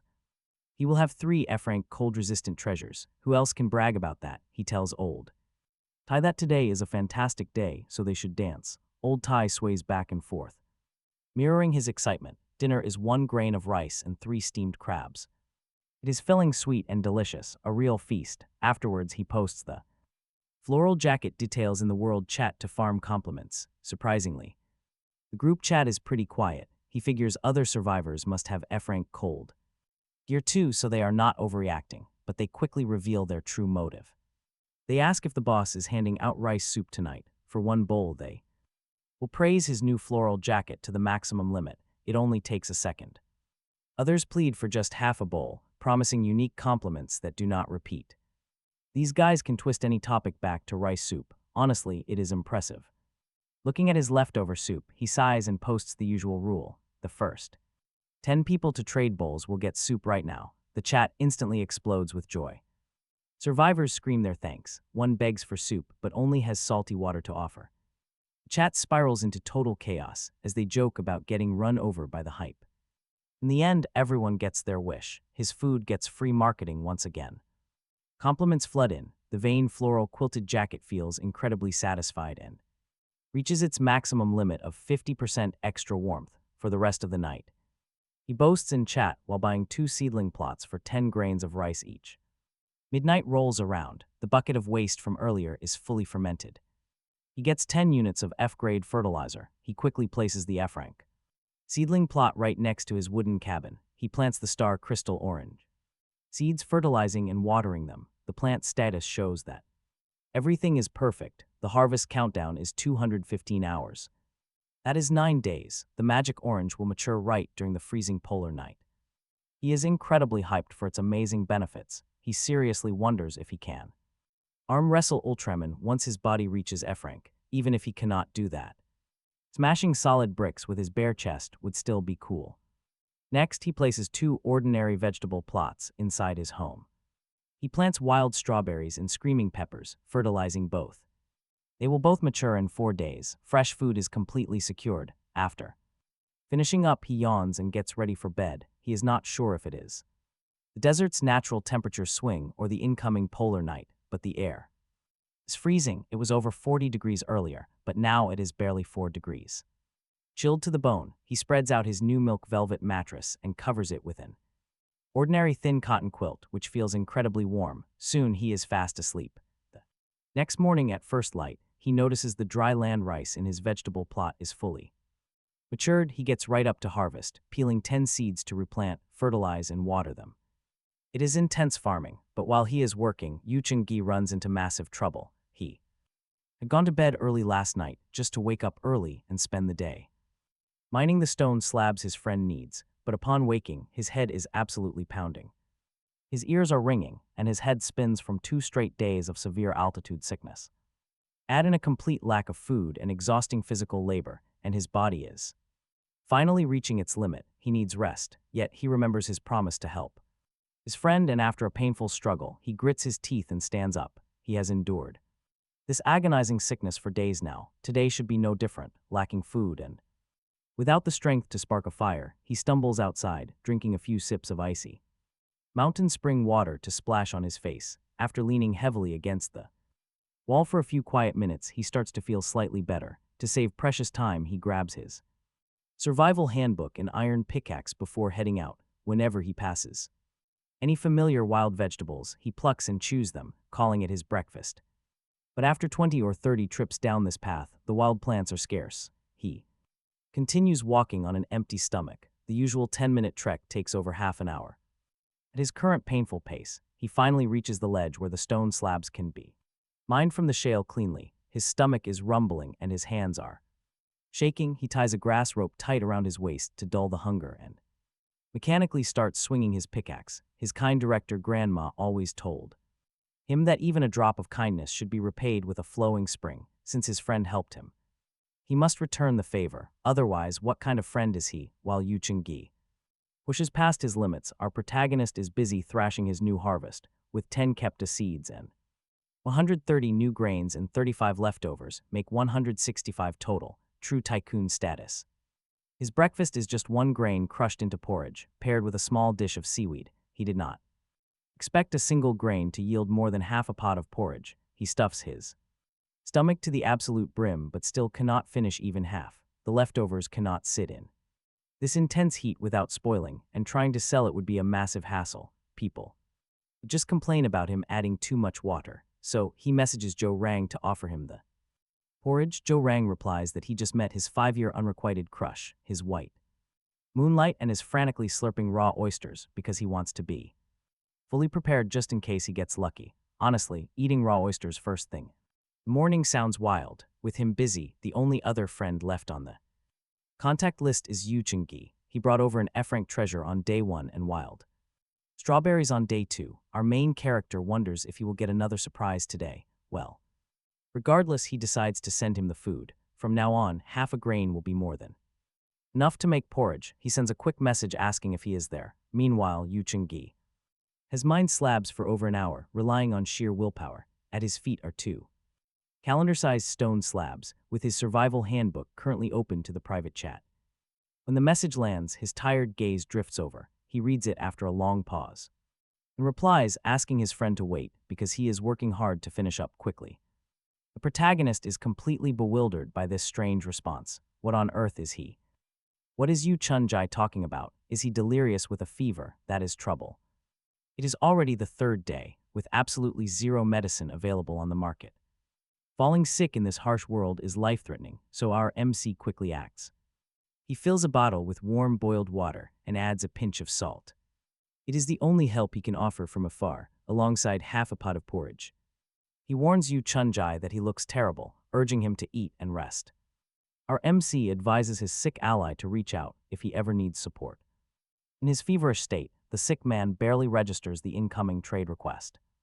Assuming the MC is just eager for the stone slabs, he quickly accepts the deal. He drops the slabs into the slot and confirms before his vision goes completely black. The poor guy collapses, completely unconscious. Who knows how much time passes after that? Eventually, a rich aroma of freshly cooked rice drifts right under his nose. Summoning every ounce of strength, he cracks his eyes open to see a warm pot. He wonders if this is a hallucination of a dying man. Where on earth would fresh porridge come from in a frozen wasteland like this? But the smell is so intoxicating and he is starving. Why not eat it? He has suffered 20 years of misery, so he will not starve now. It is just a shame he finally made a true friend without keeping his promise. Moving like a zombie, he devours the entire half-pot of warm porridge and seaweed. Then he chugs the warm salt water down to the very last drop. Exhausted, he collapses back to sleep, but the vital nutrients finally kick in. The much-needed salt brings a healthy, warm color back to his pale cheeks. Even in sleep, his furrowed brows relax, though he remains completely out. Meanwhile, back at our main character's camp, something highly unsettling is discovered. Although Yu Chun-gi never replied, the trade actually went through successfully. The MC got those 2 rare stone slabs needed for his heated bed. They are virtually extinct on the open market, making them a massive find. He sends a quick follow-up message, telling the sick man to check in later. After bundling up some straw, the MC grabs his gear and prepares to move. He puts on his hat, grabs his crossbow, and heads out immediately. Today's daylight is 2 hours shorter, giving him only 8 hours total. He has only 4 more days left before the brutal polar night finally hits. He must bring the camel family home before they freeze in -50 degrees. Plus, he desperately needs to stockpile their dung for fertilizer before the freeze. Lost in deep thought, our MC eventually arrives at the small mountain. Under the harsh sun, he gathers a basket of valuable F-grade dung. But he quickly notices that the high-grade pile is nearly completely depleted. There are only about 2 or 3 baskets left of this premium fertilizer. Still, he remains calm, knowing he will have plenty once the camels are home. But as he begins feeding the camel family, a terrifying realization hits him. The dung they are dropping right now is completely ordinary, not high-grade. This sudden discovery instantly throws our main character into a total panic. Talk about a nightmare. His massive farming advantage relies heavily on this specific high-grade fertilizer. Without it, his production bonus drops down to a mere 20%. That would cut his daily harvest in half, something he absolutely cannot accept. He needs plenty of lime and 5 F-grade treasures for the stone house upgrade. He only has 1 F-grade jacket, with no matching pants, bedding, or farm expansions. He wants more vegetable plots, but his Kang bed still needs 33 stone slabs. Everything requires a massive amount of rice, and F-grade materials simply cannot run out. Just as he starts thinking about buying more materials through the chat, something happens. The Camel Bro family finishes their straw and slowly leaves the self-service restaurant. For 2 whole days, he had seen them here every single time he visited. He subconsciously assumed they would stay here forever, never imagining they would actually leave. With his material crisis unresolved and the camels embarking on a sudden journey, he panics. His mood completely plummets, and he calls out, "Camel bro, please do not go." "Hiccup hiccup, all right, I will support you," Camel bro seems to say. He probably means that the young man should take care of himself first, you fool. Then the camel family turns and leaves. Anxious, he checks his handbook, 6 hours left. That is plenty of daylight. He decides to chase them because there is no other choice. This animal family is far too important to him now to just let them go. On his own 2 legs, he could not even explore a 10-mile radius in a year. To avoid getting lost, he asks Joe Rang to buy him a big pile of stones. He plans to drop them as trail markers and also asks Joe Rang for some water. This sudden water request makes his friend think something has gone terribly wrong with him. But once Joe Rang learns he is tracking camels, he teaches him a brilliant trick. They chat as Joe explains the sun shadow method so he won't get lost. About an hour and a half later, he follows the camel bro family up a massive sand dune. It is tens of meters tall, and suddenly, a massive reed forest appears in his sight. He stares blankly at a small pond nearby, and trust me, this next discovery is insane. Game Info reveals the Salt Flats, an F-grade wonder favored by heaven. The place is immune to natural disasters and can evolve ordinary plants to F-grade. The system adds a cheeky reminder asking if he prefers things salty or savory. His eyes instantly widen, a literal treasure land that can upgrade normal plants. This is incredibly valuable for someone like him who has a farming talent. He is going to make a fortune. Thank goodness he followed Camel Bro. He rushes to the edge laughing wildly and sees Camel Bro chewing an F-grade reed. Meanwhile, Camel Sis and Camel Nu are munching on ordinary reeds in this huge forest. It is about 4 acres of dense reeds with a 500 square meter saltwater pond. The pond is filled with algae, fish, and 3 distinct patches of F-grade reeds. He spots F-grade dung nearby, meaning Camel Bro must eat these plants to produce it. Now that he knows the route, he finally has a brilliant solution. With his farming talent and this fertilizer, he can easily grow his own crops. Even better, he spots some 40-centimeter tall plants growing among the reeds. These are top-tier F-grade ingredients, specifically tender reed shoots. They are crispy, delicious, and slightly bitter, an absolute premium ingredient. Eating them can upgrade his physique to F-grade, but there is a warning. It says he must soak them first, or he will deeply regret it. This has the exact same physique-boosting effect as the Star Crystal Orange. His heart pounds with excitement. This is by far his biggest gain yet. He originally thought he would have to wait 9 long days for this. He was waiting for the oranges to harvest before improving his stats, and he never expected to run into an F-grade ingredient today. Heavens, is he dreaming? To make sure, he forcefully pinches Camel Bro right next to him. The camel grunts in annoyance, totally confused by this weird human. Why is this 2-legged beast acting so crazy? He chuckles foolishly. But then a serious problem hits him. Camel Bro clearly loves reed shoots. He ignores the normal plants, greedy for his master's precious F-grade food. The boss hasn't even eaten yet, but the pet is digging in first. He has Joe Rang help him pack 2 sacks, completely ignoring Camel Bro. Armed with sacks, he searches for F-grade shoots taller than 10 centimeters. If Camel Bro could speak, he would be cursing this 2-legged beast. Is this guy even doing human things? The poor camel hasn't eaten, but he is already taking all of the shoots. Maybe it is the wrong season, or the yield is naturally quite low, but F-grade shoots are incredibly scarce under Camel Bros. Glare, our guy searches the area, even snatching a half-eaten shoot right out of the camel's mouth, leaving him with just over 30. Fortunately, some smaller ones are left in the forest for later. The only pity is that these reeds take a full year to mature, just like on Blue Star. They don't get those crazy seedling plot bonuses. F-grade shoots are rare. But normal ones are everywhere. He fills another sack in just over 10 minutes, bagging at least 50 or 60 caddies. But how can he transport them all back? Selling them on the public trade channel is too risky. It would alert the entire region that he has a rare F-grade ingredient which can upgrade physical stats. A single shoot of this stuff would attract some very dangerous eyes, let alone over 30 of them. He isn't afraid of a fight. But as the old saying goes, it is the constant plotting of thieves that gets you. He wants zero risk, so he decides to rely on his trusty camel family. After 2 days of bonding, he can finally get close to them. Their bond feels like real family. Even the precious F-grade shoots Camel Bro is willing to share. That proves they are incredibly close, so asking for a small favor should be not a problem. His eyes first land on Camel Bro, but he instantly rejects him. 3 meters tall at the shoulder is just too massive to ride bareback. Camel Sis is also out. Riding his wife right in front of Camel Bro would likely get him stomped. Camel Nu is a far better choice since they are both young. Plus, her height is much more manageable, making it way easier to ride.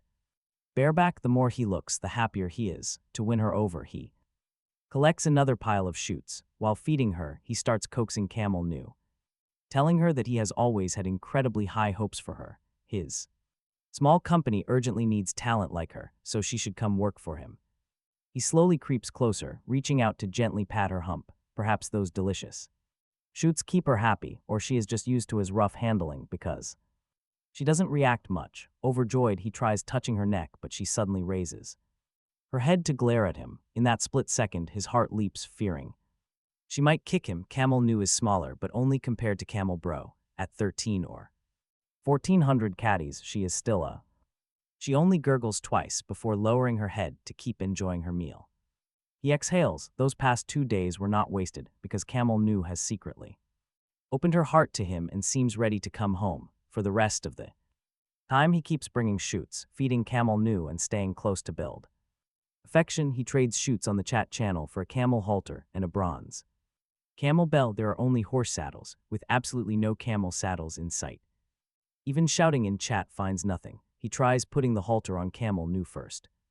The headstall is fine, but the noseband sits a bit too tight over her mouth, making her upset. He tries several times, but she either fights him off or she immediately shakes it off the second he gets it secure. When agitated, she gurgles and Camel Bro and Camel Sis turn their heads to stare. Their intelligent eyes seem to say, "Oh, you two-legged beast, our daughter has not even entered your home.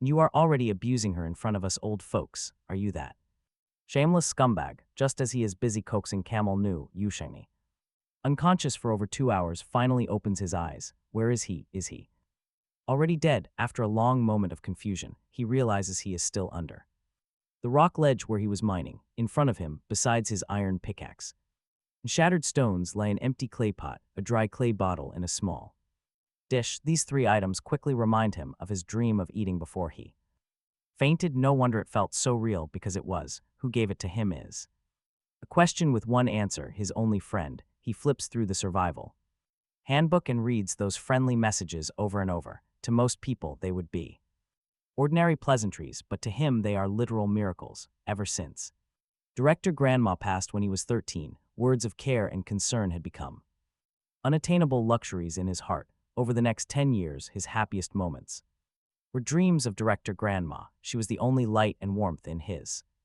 dark life. But not everyone is Director Grandma. He has met many cruel people who bullied him because he could not speak up or cry out. Construction workers on site would openly compare him to salon women, laughing at how much money it would take to buy him when he could no longer bear it. He told them he could read lips and begged them to stop, but they did not hold back and never let him go, since his crying did not stop them. Others tried to act friendly, but he could instantly tell with a glance they were only after his handsome looks. Their eyes were full of desire. Only his friend is different, treating him like a true brother. He is content to have him as a true friend. He must mine slabs today, struggling up to find that eating restored his strength incredibly well. He must speed up and finish before dark. Grabbing his pickaxe, he chips away at the rock ledge non-stop. Unless his arms are simply too sore to swing, he never stops. From his very first day in this world, with incredible perseverance and the iron pickaxe efficiency bonus, he yields nearly 20 units every hour, more than triple the average rate. But mining slabs caps at 5 units per hour, and the physical toll is massive. He does not care. His friend treats him well and helps in so many ways. Now he wants to reciprocate. He refuses to be a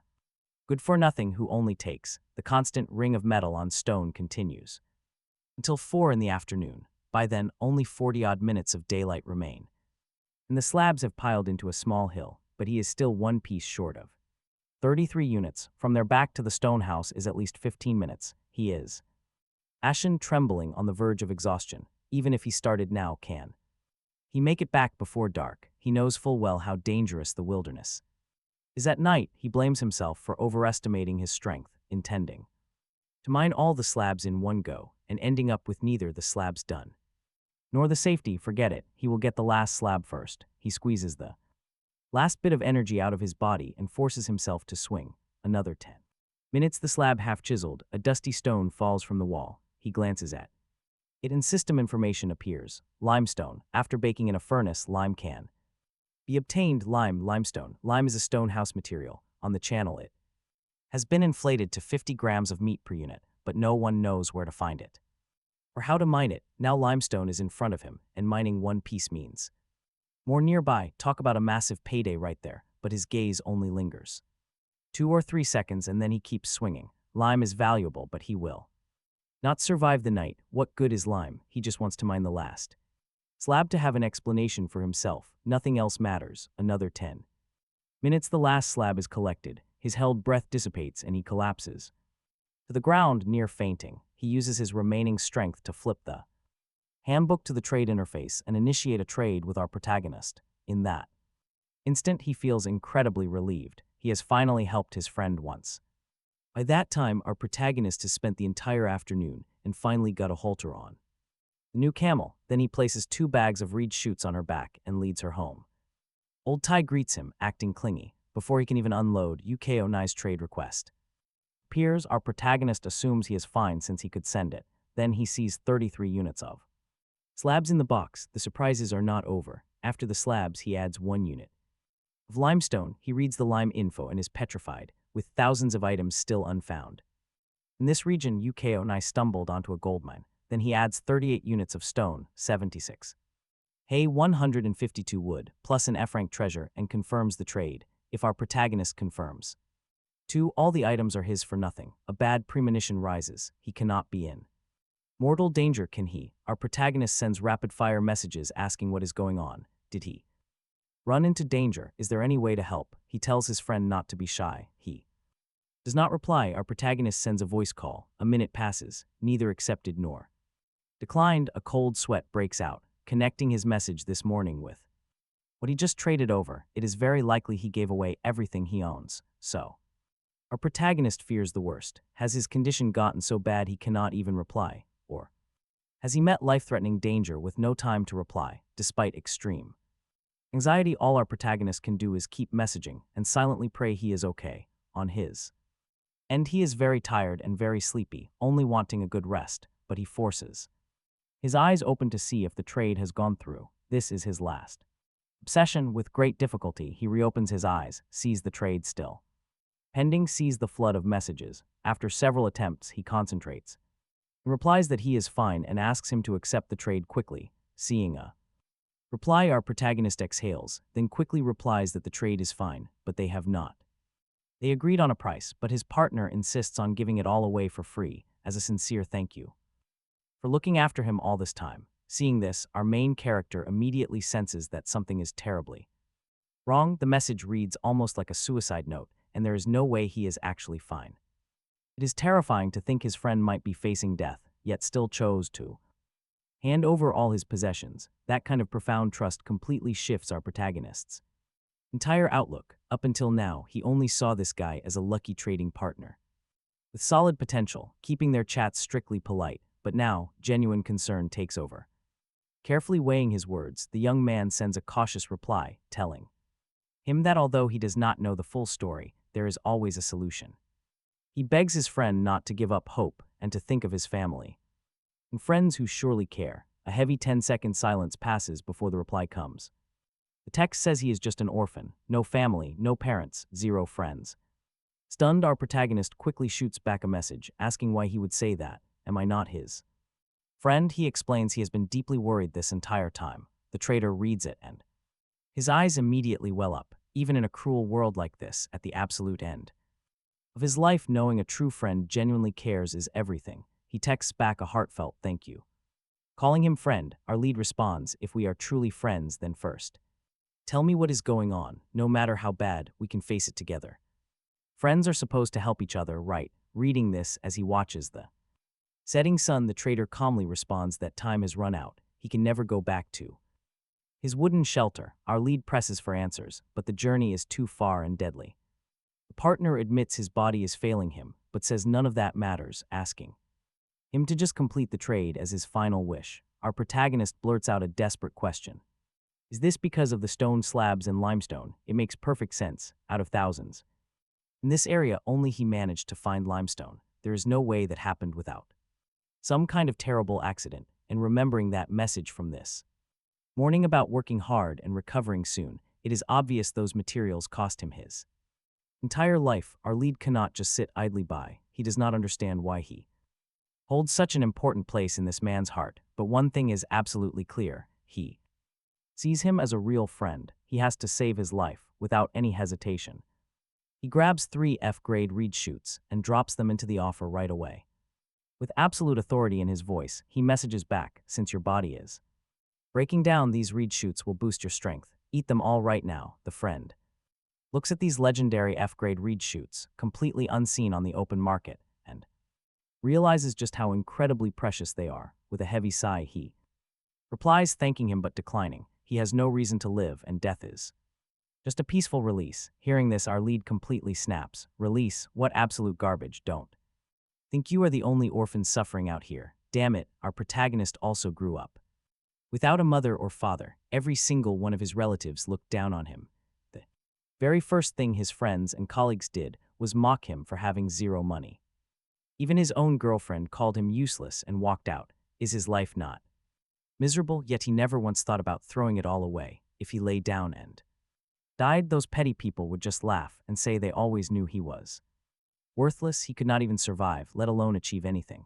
Why would he ever give them the satisfaction of spitting on his grave? So do not dare talk about wanting to die in front of me. If you do not have a family, then from now on I am your family. If you do not have friends, then from now on I am your friend. Moreover, you have now discovered limestone. It will not be long before you can become a big shot, admired and worshipped by everyone, those who used to look down on you and bully you will soon kneel before you, begging for your forgiveness and licking your shoes. Do you not want to see that day? Our protagonist sends those messages in a row, then adds one more. Eat the reed shoots immediately, then run as fast as you can. He just cannot understand. If you are not even afraid of death, why are you afraid of not being able to live? His friend stares blankly at the messages and then for some reason starts to smile as he reads, and then tears flow as he smiles. Honestly, if he is not even afraid of death, why on earth should he be afraid of living?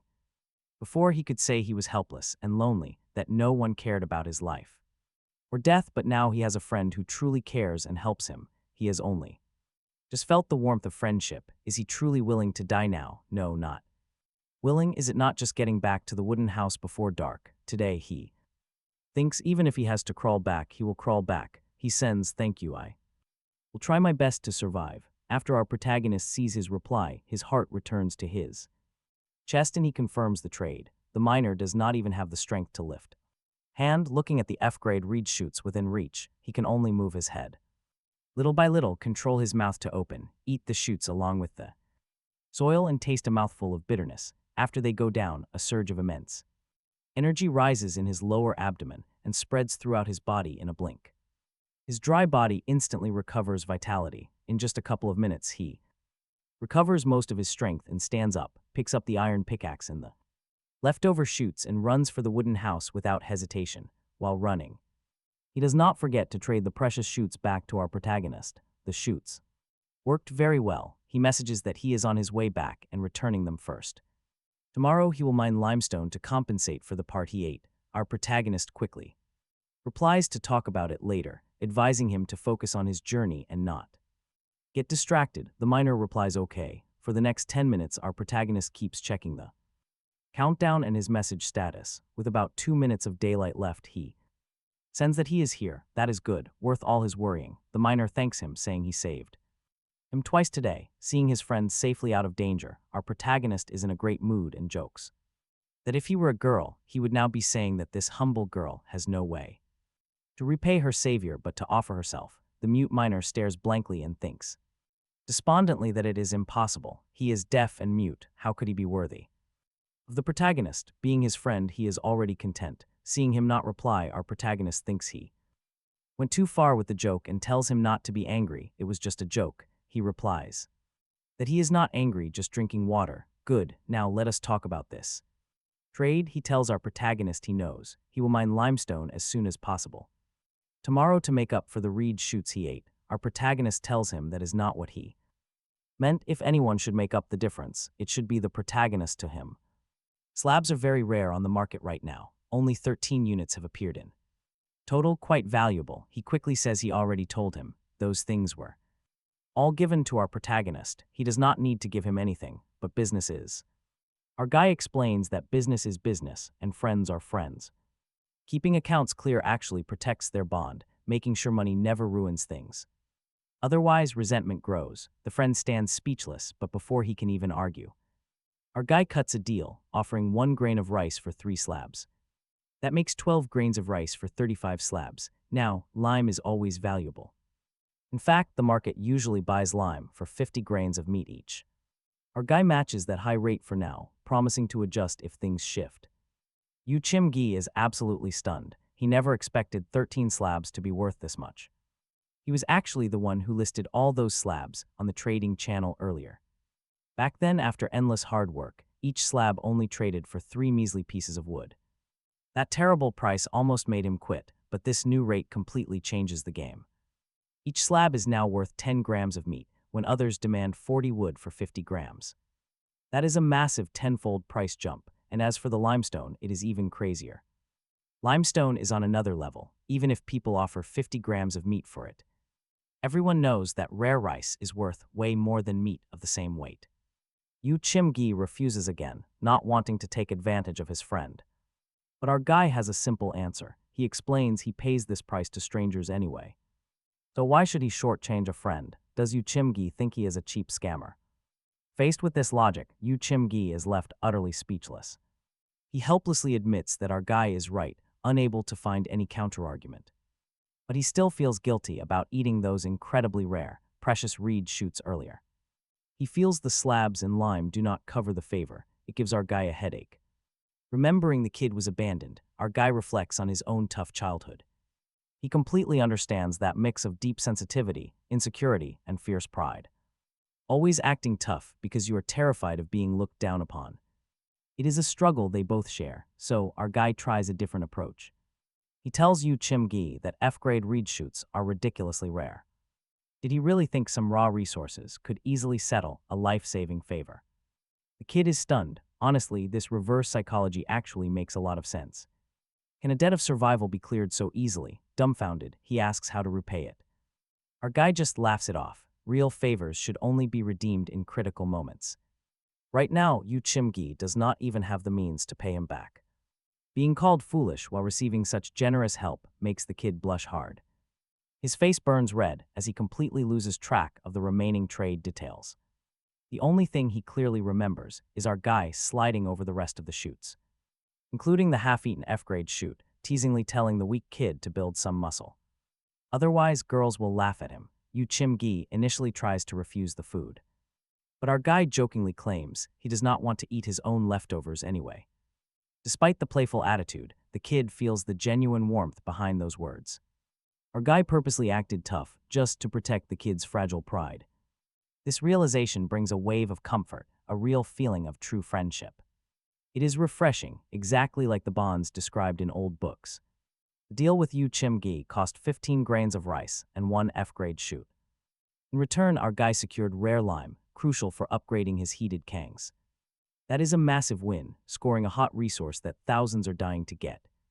This upgrade puts him a massive step ahead. A stone house means stronger defense, better insulation, more space, and separated rooms. There is a courtyard, a fence, and a cellar to store massive piles of items.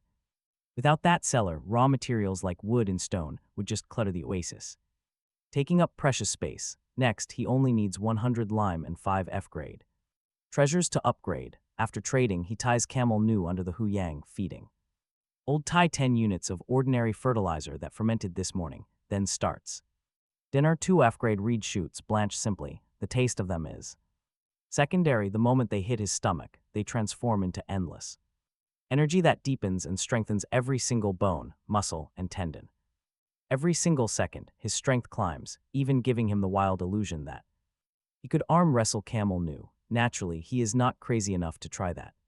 Behemoth time to verify. He loads stones into his basket and lifts it with his right hand to test his limits. Before this surge, as a lazy homebody, his right hand could only lift 30 to 40 caddies, basically a barrel of purified water, and not for very long. Now, with 50 to 60 caddies of stones, he can run 2 or 3 laps around the Oasis, only slightly out of breath. His strength, endurance, and speed are all up from just one F-grade reed shoot. If he keeps eating, he will soon be flying around like a superhero. But after just one shoot, his body seems to hit its limit and cannot take any more strength. No quick shortcuts. Still, he is not discouraged. If not today, then tomorrow. The fact that he can start strengthening on day 3 means he is far ahead of most. Next, he must acquire F-grade vegetable plots and expand his reed shoot cultivation. While collecting at the salt flats, he noticed the F-grade willow root stalks can be used as cuttings, and there are as many as he wants, easily a few thousand. Most importantly, the F-grade willow only takes 15 days to mature. With enough F-grade vegetable plots, he will have an endless supply of F-grade reed shoots. Just think of how many good things he can trade for. The salt flats wonder can also upgrade ordinary plants to F-grade, so he needs to prepare a large number of seedling plots to drop in there too. Imagine the luck if he snags new F-grade seeds. That is a windfall. He sent by order to the chat, offering 10 grains of rice for F-grade vegetable plots and seedling plots, 5 grains for ordinary, negotiable. Everyone in the chat surrounds him, asking what is for dinner and if there is rice soup. He replies that rice soup goes to 10 people as usual, then asks everyone to help find anyone with F-grade vegetable plots. The broker's fee is 2 grains of rice per match. Vegetable plots immediately become the hottest topic. While he waits, 3 grains of rice go in the pot. And Joe Ring messages, asking if he is busy. He had requested a lot of help during the day, meaning to thank him, but forgot in the rush to eat reed shoots. He trades him 5 ordinary reed shoots, telling him he just lit the fire and to try that fresh-picked flavor. Joe Ring does not hesitate. He accepts and sends back a palm-sized lobster, then asks if he is in a rush to acquire F-grade plots. He says yes, asking if his friend has any. Joe Ring jokingly shouts that he is a beast, having just planted the orange, while our guy somehow already got other F-grade seeds. He demands the truth, asking if this world is actually his dad. Our guy just coughs. He tells him not to get too excited, calling it pure luck, but Joe still demands a share of those F-grade willow seeds, 10 units total, with 4 clumps of F-grade willow sitting by the salt flats that can easily yield thousands of units. He agrees without even thinking. Joe then mentions his luck today only got him 2 F-grade vegetable plots from 5 boxes. Still, he has 7 ordinary vegetable plots and 4 ordinary seedling plots left. 5 boxes. He is completely stunned. He has roamed the desert for 3 days and only found 3 chests total, averaging just 1 a day. Joe explains that wild boxes are rare, and most chests actually come from hunting. His island is surrounded by reefs and fish, meaning the local waters are crawling with sharks. Joe is an experienced outdoorsman, bold and highly skilled, plus the Blue Star Mother gifted him a D-grade spear gun, making shark hunting easy. When they die, they drop chests, getting him at least 5 a day. That number 9527 is real strength and courage. A coward would freeze seeing a shark, but Joe goes hunting. He tells him he risked his life for these chests. Unlike our guy with his ripening skill and F-grade fertilizer and godlike luck, Joe is dying of envy. Our hero speechlessly tells him to stop talking about luck with a scrub who only opened 3 chests in 3 days while Joe pulls 5 daily. Otherwise, he might not be able to resist taking Joe out. Joe sighs, asking if he thinks he actually enjoys killing sharks. He is just forced to do it. Joe then offers him 2 F-grade vegetable plots plus ordinary vegetable and seedling plots if he can supply 50 units of F-grade reed seeds. Honestly, who wouldn't want to spit blood? Joe is keeping 5 whole F-grade vegetable plots for himself, but after some negotiation, they finally settle on 2 F-grade vegetable plots, 7 ordinary vegetable plots, and 7 ordinary seedling plots. 50 units of F-grade reed seeds, plus 6 units of F-grade fertilizer. The seeds are easy enough, but raw materials for that F-grade fertilizer are scarce, meaning he has very little left. Joe regrets this but accepts, gaining first. Dibs on future F-grade reed shoots. Joe is a pretty straightforward guy, so he trades over all the plots first, even though our protagonist's side of the deal is not ready until tomorrow. It shows an incredible amount of trust. He sends over 10 F-grade reed shoots and tells Joe that with all those boxes he opens, more F-grade plots will surely come his way very soon. These 10 F-grade reed shoots serve as a down payment for 3 future plots. Our guy has over 30 in hand, but can only eat 1 a day, so even giving away 10 leaves plenty before the next harvest. It is better to lock Joe in. As a partner, now look at Joe's face as he stares at those F-grade reed shoots. He is completely stunned. Honestly, nobody in this entire region has seen F-grade food yet. If our hero can casually trade 10, he must have an absolute mountain of them. They are far more valuable than reed roots, and obtaining more will give Joe a massive head start. Excited, he immediately trades over 3 more F-grade vegetable plots and insists our guy accept them. He promises that whenever he opens more F-grade plots, they will go straight to his new best brother. After all, their brotherhood is meant to last a long, long time. Our hero is left speechless, accepts the deal, and tells him they have a long road ahead. Later, he receives 3 more ordinary vegetable plots and another ordinary seedling plot. While cooking, after finishing dinner and his daily soup giveaway, he starts arranging his new. He sets 10 vegetable plots inside. When the 10th settles, a prompt suddenly pops up. It detects 10 idle plots. Do you want to merge them into one field? The system description is simple. Yield goes up 5% boost. He can even plant different crops with identical growth times. No brainer, he merges them. In a bright flash, the 10 plots merge into a 10 square meter field with deep, rich soil. He shrugs it off and keeps browsing the trade channel. Midnight strikes. It is freezing cold. His breath fogs up. It is near zero. Wrapped in cotton, he plants his 10 reserved dry rice seeds, followed by 4 wild strawberries and 20 screaming pepper seeds. He fertilizes, waters, and completes it. All finished smoothly, he casually checks the field info. Everything will be ready by tomorrow noon. Excellent. He heads to bed. Minutes later, he bolts upright, staring at the field in utter disbelief.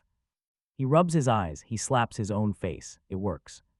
The field came from 10 ordinary plots, but his talent still works. Pure, unbridled joy. His unique skill actually works on synthesized fields. He is rich, insanely rich. A massive fortune is coming his way. This means going from 140 grains to 1,400 daily.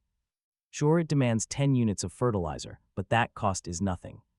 And if 10 ordinary plots merge into a single field, can 10 vegetable fields keep stacking? If so, his harvest could multiply 100-fold. If basic plots stack, higher fields will too. Unlimited high-grade food is coming. The sheer excitement keeps him tossing and turning, dreaming of sleeping on a giant mountain of rice. He wakes up restlessly an hour before dawn and decides to get up. The biting cold hits him immediately. It has to be well below zero. He bundles up, fires up the hearth, and boils water for breakfast. While cooking, he opens the chat and spots something deeply alarming. The regional population has plummeted from 10,000 to 9,300. Usually, they only lost 30 to 50 people a day to beasts. But last night, the death count exploded. Hundreds of lives gone. Something is terribly wrong. The chat is full of desperate cries for help. Freezing people are dying. Their companions did not survive the night. They thought the polar night was still days away. This makes no sense. The sudden cold wave is a death sentence. It is forcing them to die. Around 2 in the morning, the temperature crashed to -10 degrees. Many froze right in their sleep. Almost all of them were lagging behind the average progress and had not yet upgraded to wooden houses. Wooden houses are warm. Without wood insulation, people simply cannot survive. This crisis triggers a massive price surge. Wood prices have doubled.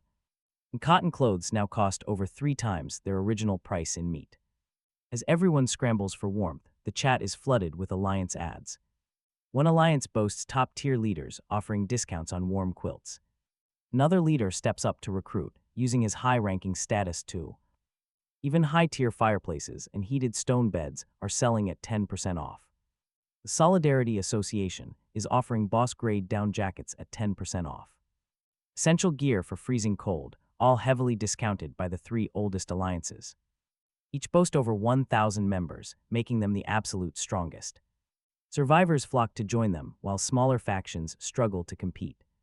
They just lack real competitive edge. Seeing this chaos, he shuts the handbook. Time to plan. First, he needs to buy more F-rank vegetable plots. He wants to see if they can synthesize, which decides his next move. If they do, he will focus strictly on producing high-quality crops. Otherwise, he will mass-produce low-grade food to win on volume. Next, he has to hoard as much F-rank dung as possible. This will secure his fertilizer stash before the freezing polar night arrives. Then he must lure the camel family back with fresh willow feed. They are crucial for travel, so he must monitor Yu Chungjai. If she mines enough lime in time, he can build his heated bed. Upgrading the house means his chances of surviving this winter skyrocket. Daylight is shrinking rapidly, leaving him with only 12 hours of preparation. Can Yu Chungjai gather 200 units of lime? Talk about a nail-biter. He washes up, eats a quick breakfast, and steps outside at 9. His pet beast Old Tai happily rubs against him, begging for a taste of that fermented fertilizer. Once fed, Old Tai immediately spits out a wooden chest. The chest is covered in blood and stuck with gray wolf fur. He realizes sand wolves must have attacked his yard while he was asleep last night. Even stepping outside twice to relieve himself, he never noticed a thing. Honestly, without Old Tai guarding the perimeter, he might have died in his sleep. He definitely needs an indoor toilet now, no more night trips outside. Inside the chest sits an F-rank treasure, a cheating jump rope. Every single jump counts as 10, with a system note mocking lazy weight loss. He grimaces, what a useless piece of trash. But wait, upgrading his wooden cabin requires sacrificing 5 F-rank treasures. This useless jump rope is actually the perfect sacrificial lamb for that. He also finds a seedling plot and some toilet paper, nice bonus. Since time is ticking down, he goes ahead and buys an expensive camel saddle. He straps the heavy baskets onto Camel Mew. Riding her for the first time makes him nervous. But Camel Mew is surprisingly steady, trotting smoothly across the sands. Within 20 minutes, the rider and his trusty camel safely reach the vast salt flats. Immediately, the other camels crowd around, sniffing their returned sister curiously. They make soft, low noises, asking why she stayed out all night with him. A sudden pang of guilt hits him as he looks at her family. Yesterday, he basically bribed their daughter away with tasty reed shoots. What if she tells on him and the angry parents try to attack? Fortunately, the camel family simply goes back to eating their breakfast. They act as if absolutely nothing out of the ordinary happened. Relieved, he uses more shoots to trade for another pile of dung. Camel halters in 4 massive baskets, through friendly persuasion, he exerts massive effort and finally gets work clothes onto. Camel Bro and Camel Sis, officially welcoming them to the company. The labor contracts and promise shares are waived off on the excuse that the family is illiterate they are in. Next, he focuses on frantic scavenging. All F-grade reed gets harvested, 2 trips with the 4-camel team gets it back to the Oasis. He will not ignore the F-grade reed roots that can be used as cuttings. 3 huge baskets hold 4 or 500 units. The other 3 baskets are full of ordinary reed roots. Next, a load of ordinary reed shoots, at least 1,000, almost emptying the salt flats. Finally, the F-grade dung. Before, he carried it box by box. Highly inefficient. Now, 6 baskets in 1 trip empty the mountain foot. 231 units total. He wanted some ordinary reed and dung too, but it is already 2:30 p.m. and dark is half an hour away. He gives up. Back home, starving, he finally puts the rice in the pot. When Yu Chini trades over 80 units of limestone, he asks why she does not upgrade her own stone house first with that much. She says no need. She claims she kept half, but he does not believe it. How could she mine 160 units in less than 6 hours? Even stone does not yield that high. After thinking, he messages her to show him the other half. If it is real, he will accept. She does not reply. A long silence. He smiles bitterly. Anyone with that much limestone would upgrade their own house first, then hoard the rest to sell at a high price for huge profit. Originally, he thought if she upgraded first, he would be happy to go second, but this girl is something else. She does not use the limestone she mined herself, giving it all to him first. Honestly, who does that? Straightforward. Looking back at how they met, what he gave was just food. The most valuable item was nothing more than F-grade reed shoots. She is definitely a friend worth knowing deeply. He quickly sends a message thanking her for looking after him so much, reminding her that yesterday he said business is business. Between friends, they cannot let profit harm their friendship, so he proposes they split the limestone evenly and upgrade their stone houses together. After a while, she replies that this is okay. She withdraws the trade and resends 40 units of limestone and clicks confirm. He quickly puts up 70 grains of rice and, just as he is about to confirm, she messages that she will give him the limestone he needs to upgrade and that as for the rice, she already has enough to eat. He tells her upgrading also requires 5 F-rank treasures she could trade for them. She tells him no need, she will exchange for them with limestone later. A total headache. Sharing her hard-earned stone was one thing, but now she even wants to give it for free. This is no longer just about returning a favor, no matter how much he tries to persuade her, she will not budge. She has dug in her heels and will not listen. Fine, he will help her collect F-rank treasures. When he collects his, he trades 10 F-grade reed shoots and tells her mining limestone must be exhausting. She knows the effects, so please do not refuse. Otherwise, she is not treating him as a friend, and he might as well not accept.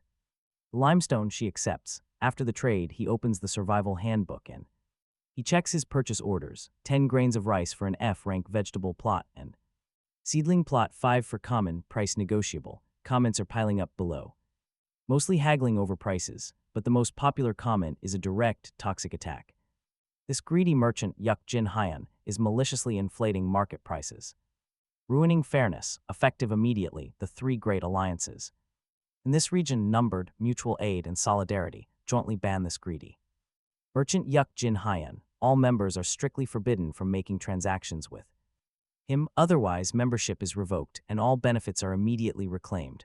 At this very moment, Lee Ryong-byung is riding high on absolute confidence. He personally founded the first alliance in this region, the Numbered Alliance, and even brought his childhood friend in to make it the only group, boasting 2 numbered bosses, using last night's freezing cold wave and a kapok quilt to recruit a massive crowd. With nearly 2,000 members, they are the recognized largest force on Blue Star. Back home, Lee Ryong-byung was just an ordinary worker. Here, everything goes his way.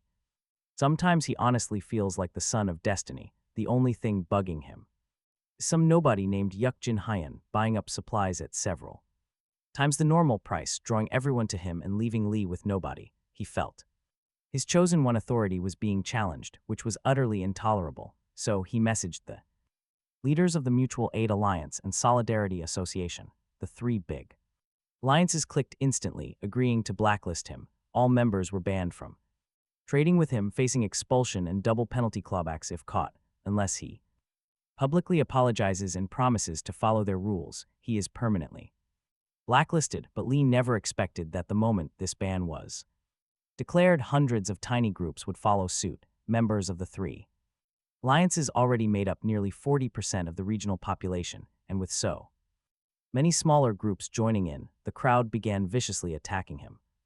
Meanwhile, he had been working hard all day with zero time for chat. Seeing this nonsense now, he finds it bizarre that these so-called major alliances have declared war over his trading post. Seeking answers, he opens the global chat and finds the screen flooded with pure hatred. They claim this guy Jin Hyun is trash, handing out soup just to play the savior while actually treating them like dogs fighting for scraps for his amusement. Even worse, he supposedly feeds them dirty dishwater. We have our pride, so why accept being treated like animals? He even traded fish scales and guts that dogs would reject for an F-rank treasure, forcing others to claim it was voluntary. Everyone knows he coerced them. They used to think he was decent, but now his true colors are out. Reading this, he laughs in pure disbelief. They were the exact ones begging and crying for soup in the first place. He gave it away purely out of kindness, yet somehow he is the villain. Talk about shameless slander and hypocrisy.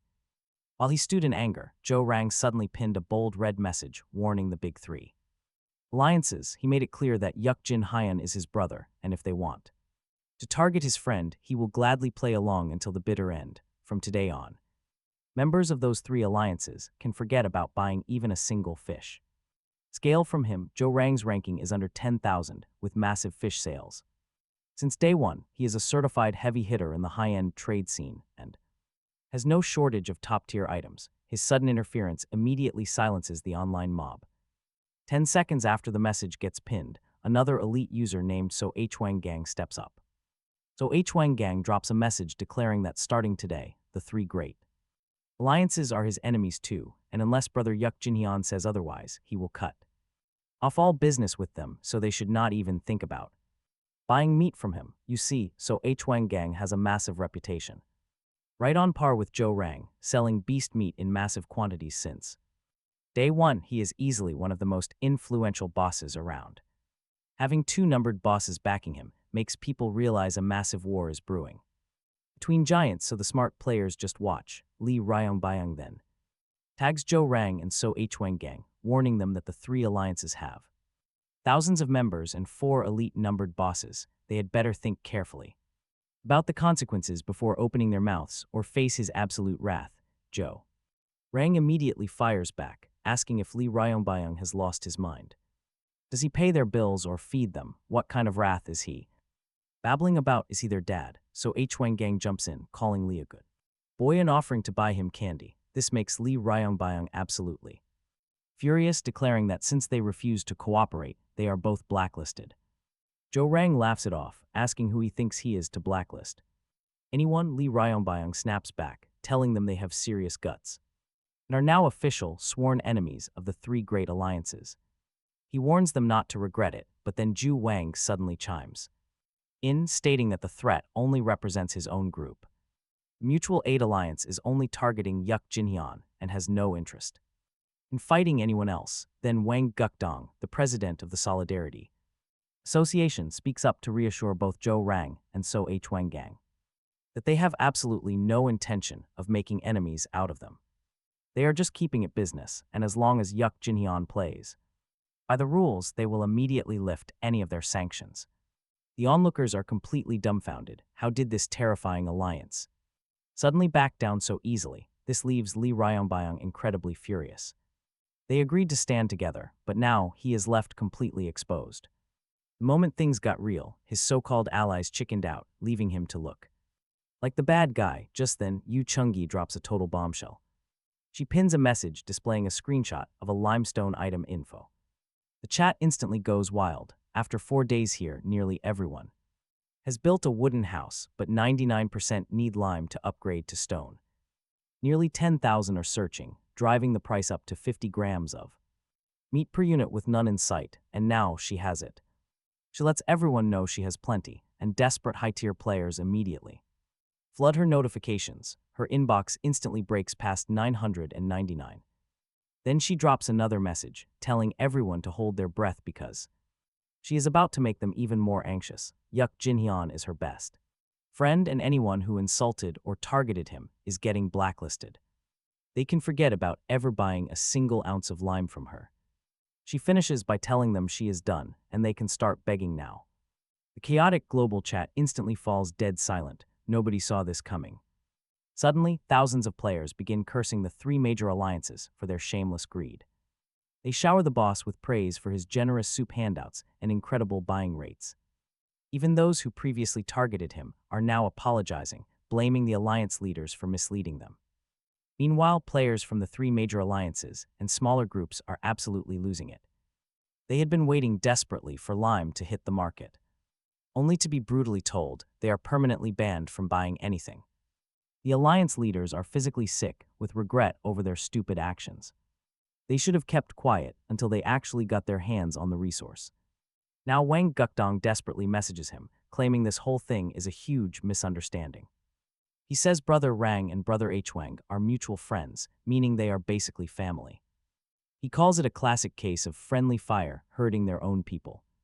The boss completely ignores the desperate plea and prepares a public message instead. He tags Lee Ryongbong, Ju Wang, and Wang Gukdong, calling them out directly. Since they claim he blocked their path to wealth, he decides to show them reality. He is going to teach them what a real economic blockade looks like. If they want a war, they can have one. Whoever backs down first loses. He immediately uploads an insane new buying order, 2 caddies of reed shoots, or 20 grains of rice for F-rank plots and various rare items. He also offers 1 caddy of reed shoots, or 10 grains of rice. This rate also applies to standard plots. He adds that if anyone has other rare items, they can just screenshot them and send a message. Below his post, he attaches a massive transaction blacklist, the three major alliances. And hundreds of smaller groups are on it. Once banned, they cannot trade. With him at all, this shockwave is even bigger than Yu Chengji's earlier announcement. Lime is valuable, but resources to upgrade stone houses are absolutely massive, especially with the requirement of 5 F-rank treasures, which normal players cannot afford. Lime only mattered to a few top elites, but his order affects everyone. The three major alliances previously offered only 100 grams of meat for treasures. He directly offers 20 grains of rice, which equals 600 grams of food. Rice is more filling, and his rate for reed shoots is even wilder. 2 caddies means 1,000 grams. Even an idiot knows who to deal with now. Most importantly, he set a sky-high price. Will the three major alliances match it? If they do not, they will not get a single resource. But if they do, their hyped-up blockade becomes a total joke. Talk about a complete power move. No matter their choice, everyone realizes that he alone is controlling the market. This incredibly generous order directly benefits the largest group in the region, the ordinary players. They cheer in the chat, calling the boss absolutely legendary. Finally, they can eat full meals. They have been annoyed by those blood-sucking alliances. Many complain about chopping wood all day without earning a decent meal. They admit the boss's prices have always been fairer than those greedy alliances. They would have cursed them out sooner if the chat was not moving so fast. Now blacklisted alliance members are panicking. Selling to the boss gets 600 grams. While their own leaders only offer 100, other players spot a massive business. Some suggest buying cheap and reselling to him for a massive profit. He stumbles onto a massive business opportunity, but someone quickly shushes him. They cannot discuss it or they will lose their cut. Soon, everyone realizes he only blacklists entire alliances, not individuals. Many quit just to trade with him. What a smart move. Suddenly, alliance leaders get flooded with resignation.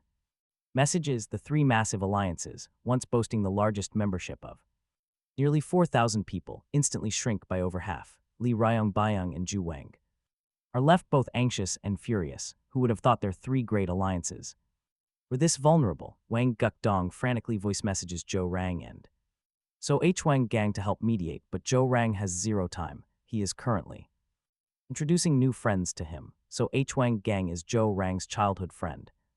Recently retired from the special forces, he dropped into a primeval forest on arrival. The Blue Star Mother gifted him a D-rank trap technique, leaving him with abundant food, opening chests until his hands ached daily. The F-rank seedling plot they used for the Star Crystal Orange deal was actually his.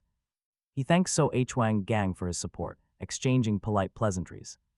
As they get acquainted, Zhou Rang changes the subject, telling him those three massive alliances are a complete joke. He does not need to jack up prices just to spite them. So H Wang Gang warns him, having heard from Zhou Rang that his rice can be harvested daily, but the output of a single F-rank vegetable plot is pretty limited. If he cannot deliver enough rice later, his reputation will tank. He smiles and tells them not to worry. The price hike is not just out of spite.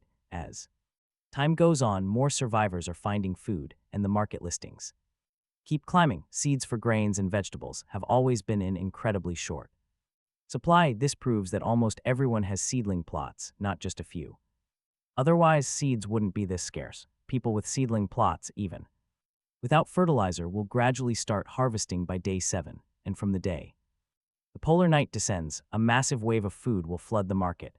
These 3 days are his final chance to hoard resources using food. After 3 days, even raising prices will be too late. The duo are smart and immediately catch on. Both follow his lead, raising prices to grab resources. When only he raised prices, Li Ryong Byung figured one guy could not handle a market of nearly 10,000, but seeing 2 more, he thinks they have gone completely mad. Why not acquire at low prices? He raised them 6-fold. Asking if they are out of their minds, he doesn't care. He looks at the incoming orders with mixed feelings. On one hand, this unprecedented price brings out rare, hard-to-find items, things like F-rank seedling plots, cold weather clothing, and weapons. The real pain, though, is rice. He has 25 grains from before, plus today's 140, after saving 20 for seeds. And 15 traded to Yu Changyi, he has 120 left. Last night's planting is about to ripen, but a single vegetable plot demands 100 grains for seeds, so even After harvest, only 40 are usable. Fortunately, almost all the ordinary. Reed shoots harvested from the salt flats are still here, over 1,000. Shoots each worth 20 grains yield 60 or 70 caddies, enough for now, he sends. 2 caddies of ordinary reed shoots to brother Rang, and so Hwang gang each, and 5 caddies to Yu Changi. His relationship with Zhou Rang is solid, but most trades are transactional, but Yu Chang is different. He backed him up earlier, absolutely no strings attached. A favor returned, now he searches the market for seedling plots. He wants 10 of these plots, he needs to test merging them. Combining them could unlock an F-rank field for mass production. He quickly tracks down 2 compatible plots on the market and snaps them up. The cost is 60 grains, adding the one from Zhou Rang, it rises. He now owns 7 F-rank vegetable plots and 2 seedling plots. They settle on 4 caddies of reed shoots each. Next, the spring. His oasis is tiny, just 200 square meters of open space. Everything sits completely exposed. If he upgrades the shelter, it is not enough. A stone house requires room for a separate bedroom and a courtyard. 300 pages of messages later, he spots 8 miniature springs. But there is an even bigger surprise, an F-rank small spring. This rare treasure produces fresh water daily. It is the perfect foundation. Each one expands the oasis by a massive 1,000 square meters. It even spawns a forest. He secures the miniatures easily. Those cost 16 caddies of reed shoots. The small spring is pricier. The seller demands 60 rice grains. He refuses to lower the price. The spring is worth 10 miniatures. He skips bargaining and buys it. Since the seller only accepts rice, they schedule the transaction for later. Rice is the ultimate currency. Borrowing meat from Zhou Rang will not help. So many amazing items are listed, but he can only wait now. His next harvest is tomorrow. Meanwhile, the chat goes wild again. People are praising him. They are trading vegetable plots for food. A single trade gives them 20 grains. That is days of meals. Others beg him for rice water. Some boast about their trades. One player proudly claims he traded a small spring for 60 grains. He brags about showing off. The rest just beg for leftovers. They offer to scrub his dishes clean just to get a taste. His wealth is growing fast, all built on their desperation. Countless players celebrate his high prices, but others curse the alliances. They are absolutely tearing Lee Ryong-byung's family name to pieces. Everyone is mocking him. He completely overestimated his own influence. Boycotting the high prices was fine, but enforcing a blockade was stupid. That foolish move backfired completely, landing his entire group straight onto the blacklist. They have to watch everyone else feast while they get absolutely nothing. Lee Ryong-byung tries to fight back online, but he is hopelessly outnumbered. His threats of sanctions are completely ignored. The rice smells too good. Who would choose a useless leader over 20 grains of rice? He only offers 100 grams of meat. Who does he think he is, their father? Completely overwhelmed by the rage, the leader shuts down the chat. Out of sight, out of mind, but he cannot run from reality forever. But he cannot escape the fury of the other alliances. Their massive group of nearly 200 is erupting in chaos. He tries to explain, but group leader Lee Ryong-byung has completely lost his spark. His earlier high spirits are totally gone, and he doesn't dare speak. Suddenly, Wang Gupdong of the Solidarity Association sends a message for everyone to quiet down and listen. With the third most powerful force speaking up, the noisy chat immediately goes quiet. He explains that he just asked Zhou Rang and So Hwang gang to mediate. But they were completely ignored, and even tagging Jin Hyun yielded zero response. This clearly shows how arrogant Jin Hyun is, looking down on them all. He ignores their hundreds of alliances, choosing conflict over any room for peace. Many bosses completely agree. Honestly, the second Yu Chenny put out that offer, many already wanted to make peace because the deal was just too valuable. In their minds, they are prominent alliance leaders, highly respected figures here. They felt that humbling themselves to reach out should be seen as an absolute honor. Instead, they got blacklisted immediately, with zero room to explain. Absolute shock. They call him ungrateful and a bully, asking President Wang how to curb him. Since that yuck guy refuses to show respect, how can they stop his arrogance? Wang Gupdong sneers and says the solution is simple, requiring them to do absolutely nothing. They just need to wait and watch him make an absolute fool of himself. But others ask if doing nothing just lets him gain a massive advantage. He tells them to stay calm, with nearly 10,000 here, only 3 by high. Even if they stuff themselves to death, how much can they realistically consume? So they do nothing, once sellers realize their items are still stuck with them. Despite that yuck guy's high prices, they will naturally come crawling back to them. Their group controls 70% of the regional food, besides selling to them. Who else can they possibly sell to? No one. In 3 days, the eternal night finally arrives. There will be a massive surge in hoarding resources, so forget raising prices. They should be extremely thankful if they do not have to lower them instead. Those holding the food are the real bosses in this seller's market, buy or starve. Plus, the lime issue is pretty easy to solve, although Chung Hai claims to be. Yuck Jin Ho's close friend, what is a friend? Aren't they meant to be sold out? If they aren't selling, it is simply because the offers weren't high enough yet. They just need to contact Chung Hai and offer 100 grams of meat per unit. If that's not enough, offer 200, 300, or even 500. Their loyalty has a price. What does everyone think? The group responds with a resounding cheer. Right then, a man named Bang Jun volunteers. Before meeting Yuck Jin Ho, Yu Chung Hai had been gathering resources by selling stones. Bang Jun noticed her stable, high stone output. The two became friends and agreed on a long-term partnership during the block gate order incident. He participated directly, mostly just observing without saying anything. He feels his chances of negotiating are incredibly high, if successful. He gets both prestige and a nice profit margin. For example, if the price is 500 grams of meat, why not claim 550 or 600? Hyped by visions of food, he messages her asking if she is there. Right now, Yu Chung Hai is meticulously reviewing chat logs and blacklisting everyone who targeted Yuck Jin Ho. She initially doesn't want to reply, but on second thought, when she sold him stones before, he had not pressured her on price at all, so there is some goodwill left. She replies asking if something is wrong. Bang Jun immediately reports this good news back to the group. Gukdong urges him on, so Bang Jun keeps telling her he desperately wants to buy some limestone at a crazy high price, promising he won't even try to bargain. Seeing his sincerity, she replies right away that she has zero plans to sell anything right now, but Bang Jun begs her, saying she can name any price. He offers 300 grams per unit, but she still tells him no. She is not selling, so he calls her his good brother, praising their past deals. He begs for respect, offering 500 grams of meat instead, but she just sees a stubborn stray dog who won't take no for an answer, so she blocks him. Bang Jun gets no reply and naturally assumes she is just tempted and considering it. Instead of rushing her, he immediately brags about the great news to his group, earning instant praise as nearly 200 leaders patiently wait for the update. By 4:20 in the afternoon, the crops are fully ripe, those 4 wild strawberries have produced nearly 100 thumb-sized, bright red fruits. The 20 screaming peppers are over a meter tall and loaded with screw-shaped vegetables. Before she even harvests them, a rich, spicy aroma fills the air.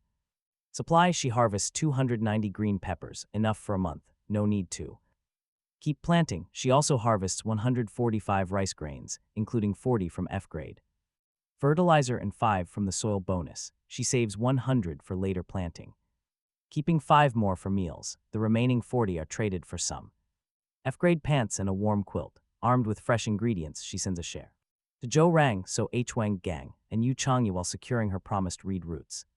An F grade fertilizer. In return, she receives 2 fresh fish and a massive piece of wild boar meat as gifts. Dinner time, but just as she gets ready to eat, bizarre squeaking noises echo from outside. She peeks through the door crack and freezes. What a mess. Old Tai is aggressively biting Camel Bro's hump, even though Camel Bro cries out in pain. He refuses to let go of Old Tai's stalk. Meanwhile, Camel Sis and Camel Nu are relaxing under the Huyang, happily chewing her harvested reeds and watching the battle, completely unbothered. These two are completely out of control, sinful. She bundles up to mediate. The sun set an hour ago and the temperature is freezing. As she pushes open the door, a wave of icy air hits her, making her stumble. Frost covers the ground. The desert weather is absurd, 30 to 40 degrees during the day, freezing at night. Absurd. She tries to stop them, but no matter how much she pleads, they won't let go. She finally caves, using fertilizer and fresh reed shoots to coax them like toddlers. Finally getting them to make peace. Since she is already outside, she drops the magical spring water into the puddle. In an instant, the yellow sand around her oasis transforms into rich soil, sprouting lush green grass and forming a massive, beautiful haven. The expanded oasis is now roughly the size of 4 entire basketball courts. To the north, a small patch of lush green oleander trees stands about 7 or 8 meters tall, 10 trees total, each decorated with golden yellow flowers. The puddle in the center expands to 10 square meters, transforming into a lovely small pond. The water is over a meter deep and crystal clear, with a delicate, thin layer of ice glazing the surface. With the entire oasis covered in fresh grass, the camel family abandons the dry reeds and happily starts grazing on the lush greenery instead. She quickly realizes she needs to build a sturdy shelter to keep them warm. He keeps them locked up so they do not eat the oasis. Inside, dinner awaits. F-grade reed shoots are chopped and blanched to remove the bitterness. He stir-fries them with wild boar meat, adding screaming peppers right before serving. It looks incredible. The jiurang-scented fish is pan-fried in rendered wild boar oil, then boiled in water and set aside. Meanwhile, another clay pot is heated red hot before the fish soup goes in, boiling until it turns snow white. It is garnished with tender, screaming pepper leaves, alongside a plate of washed wild strawberries for dessert. Spicy, crispy reed shoots stir-fried with wild boar meat go incredibly well with rice. He finishes 4 bowls of rice, his mouth greasy and his stomach completely full. He only drinks a small portion of fish soup. The rest is perfect for tomorrow's breakfast. He enjoys the strawberries while quietly monitoring his body. Yesterday's F-grade meal brought a visible improvement. Today's boost is only about 0.8 relative to yesterday's, clearly making it less intense. Either he is building a tolerance or his body has not fully absorbed the energy. After resting for digestion, he uses 20 units of stone to build a furnace and calcinate some limestone. Half an hour later, the limestone is turned into lime. He takes out a slab, clay, and other materials to start building the F-grade heated kang. Being a southerner, he once thought a heated kang meant burning a fire directly under the bed, wondering if it might roast a person. Only after building it does he realize it actually requires a stove at the head, channeling the smoke through a flue system under the bed. This warms up the slab and releases the smoke outside through a chimney. Plus, there is an opening at the stove head for a cooking pot. If he does not mind some fumes, he can heat the bed while cooking. Talk about killing 2 birds with 1 stone. Like a kid with a toy, he lays out bedding, stuffs wood into the stove, and climbs under the quilt. Within minutes, the bed becomes incredibly warm and cozy. His F-grade bedding, padded jacket, and heated kang are all ready. If he can upgrade to a stone house, surviving the polar night will be guaranteed. He suddenly thinks of Yuchen Jai's situation in this freezing cold. She could not even afford food earlier, and the limestone she gathered was split with him. She likely has no way to prepare for the upcoming cold. Last night, the temperature dropped to -10 degrees Celsius, and tonight will be freezing. If she falls sick, it would be a major disaster. He decides to gift her the F-grade self-heating blanket. With his new heated bed, he really does not need it anyway. Plus, she gave him 40 units of lime without asking for anything. He sends the trade, messaging her, "Friend, I have only used this twice. If you do not mind, please make do for now. In this freezing weather, straw alone is not enough. Do not let yourself get sick." Knowing she has high self-esteem, he gently adds, "You absolutely must not refuse. You gave me lime and I accepted. If you do not accept a blanket from me, then you are not treating me as a friend." Meanwhile, she had just finished eating and was hesitating whether to trade some lime for warm weather gear first. Before she can even decide, the blanket suddenly appears. Originally, she did not want to take it, but seeing his message, she finally accepts. After the trade, she looks at the blanket right in front of her, and a warm thought keeps surfacing. Others care about you because they consider you a true friend, not why would anyone choose her? Born deaf and mute, she constantly questions her own worth. After a long day, she pulls out a small mirror to stare at her reflection. She looks closely. Her face is completely pale, drained of color, and gaunt. Her once bright eyes are now bloodshot with exhaustion. Yet beneath the fatigue lies a delicate face with sharp, high cheekbones. It gives her the cold, aloof look of a classic beauty. Those sculpted features and sharp phoenix eyes naturally exude an icy aura. It is a silent warning, telling everyone to keep their distance.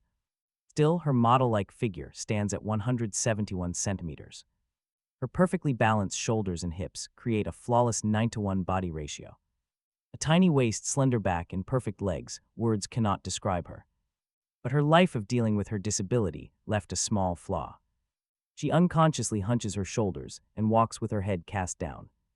Avoiding eye contact shows a deep lack of confidence and heavy insecurity. This anxiety prevents her true charm from ever shining through. Still back on Blue Star, she always had persistent admirers. She knows she is beautiful, but what does it even matter? Who would love a mute girl who cannot even speak those words? Who would patiently accommodate someone who cannot hear a single thing? Why keep hoping? She puts down the mirror with a bitter smile. People from different worlds should never try to force a connection. For someone like her, just having one true friend is more than enough. With a quiet sigh, she throws some wood into the fire pit. She wraps herself in an F-rank self-heating blanket on the hay.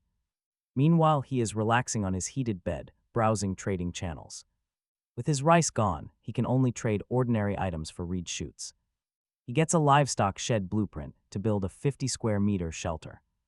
Next is a silage room to ferment plants into nutritious animal feed. This highly palatable feed will speed up livestock growth. He also snags a water purification pond since Camel Bro's family drinks there. It is completely unsanitary for humans and beasts to share the same water. He spends 2.5 caddies of reed shoots to buy these 3. But as he gathers materials to build, he hits a major roadblock. None of these buildings can be attached to his wooden house yet. He browses until midnight, then plants 100 dry rice seeds.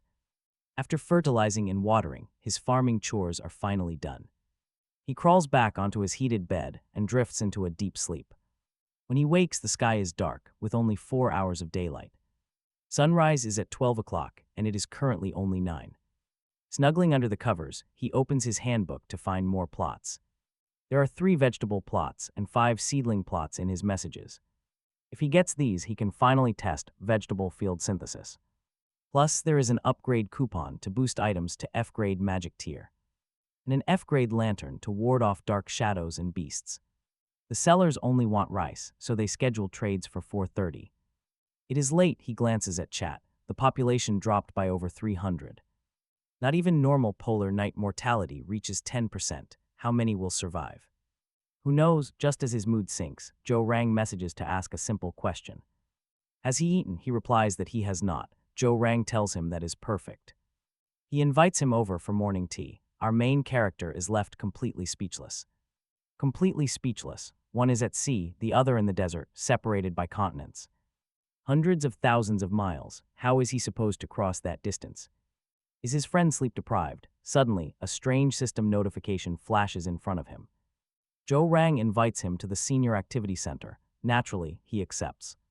Warning: the Senior Activity Center is a highly unique and protected building.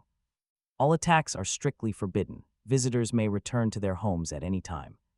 A senior center gathering. Is he dreaming? He pinches his thigh hard. Ouch! Sharp pain proves this is real. Joe Rang messages him to hurry up. Old Huang is already there waiting. This whole thing feels incredibly bizarre. It almost makes him feel like he is back on Blue Star. Nostalgic, right? Getting called out for a quick drink with friends. Since he can return safely, why not? He quickly gets ready and hits accept. Immediately, his vision fades to pure black. Opening his eyes, he finds himself standing inside a small room of 20 square meters. In the center sits a wooden table, holding a clay pot filled with hot coals. Seafood is grilling over the fire. A teapot steams quietly on the side.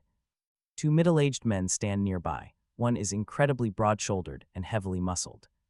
A total gym hunk, the other wears camouflage, boasting a very sharp buzz cut. He is a tough, quiet guy. Joe Rang grins, asking if he recognizes the voice. Our hero laughs, asking if those massive muscles are meant to charm young girls. Joe Rang chuckles, admitting that is exactly the goal, with a booming laugh. He lunges forward for a massive bear hug. Next, Su Huang Gang shakes his hand. Introducing himself as Old Huang, the man shakes his hand. Our hero greets him warmly. Old Huang waves it off, saying he just arrived himself. They sit down. No worries, Joe Rang happily pours the fresh tea and smiles proudly. He asks if getting called out so early was a massive surprise. Absolutely, he immediately presses his friend to explain what this place is about. Joe Rang takes a slow sip, telling him to relax and eat while they talk. The fresh seafood on the charcoal grill quickly turns a perfect golden brown. Joe Rang grabs salt and a rich, spicy chili sauce, brushing it over everything. They dig in. The grilled oysters slathered in spicy sauce are amazing. After devouring multiple fish, lobster, and oysters, our hero grabs a bamboo cup. The drink tastes of fresh pine. Joe Rang explains there was no wine available. Though he had old Huang harvest fresh pine needles instead, Su Huang Gang chuckles. He says he should have mentioned the barbecue, or he would have brought treats. Mushrooms are perfect next time, since his dense forest is packed with resources. That is wild. Feeling almost full, our hero asks about this mysterious building. Joe Rang laughs. He found a rare building blueprint in a box yesterday. Gathering the materials was tricky, taking him the entire night to build it. The center allows them to host a social gathering once every 3 days. Inside, the number of chairs determines exactly how many friends can be invited. It is a gift for finishing, with future plans for a gym and game rooms. There is even a library, though materials are rare. He enviously tells him his luck is insane. He never expected to meet another Blue Star survivor in his entire life. The generous man promises to build even more social rooms so the brothers can gather daily. But then he brings up a favor. He needs a little help and things get awkward. He hesitates. F-grade Reed shoots, or lime. The generous man just laughs. Calling it brotherly telepathy, he admits his stock is low with a bitter smile. There are barely any F-grade Reed shoots left. Still, the man begs for some lime. Su Huangang admits they just met, making such a sudden request feel incredibly forward. Yet with the eternal night fast approaching, he has to swallow his pride. He waves it off, no big deal. It is mainly a sheer lack of time. Yu Kaingji spent the entire day yesterday mining in the caves. He only managed 80 units in 6 hours. Today only offers 4 hours. Another 80 units is the absolute limit, which is barely enough for his own upgrade. Joe Rang grumbles, having just promised old Wang that everything would be totally fine. He suggests Yu Kaingji could easily solve this by mining all through the night. They could use torches to ward off beasts, with him and old Wang paying. He cuts him off. Absolutely not. No one has the right to ask others to risk lives. Joe Rang persists, but Su Huangang frowns and quickly signals him to stop.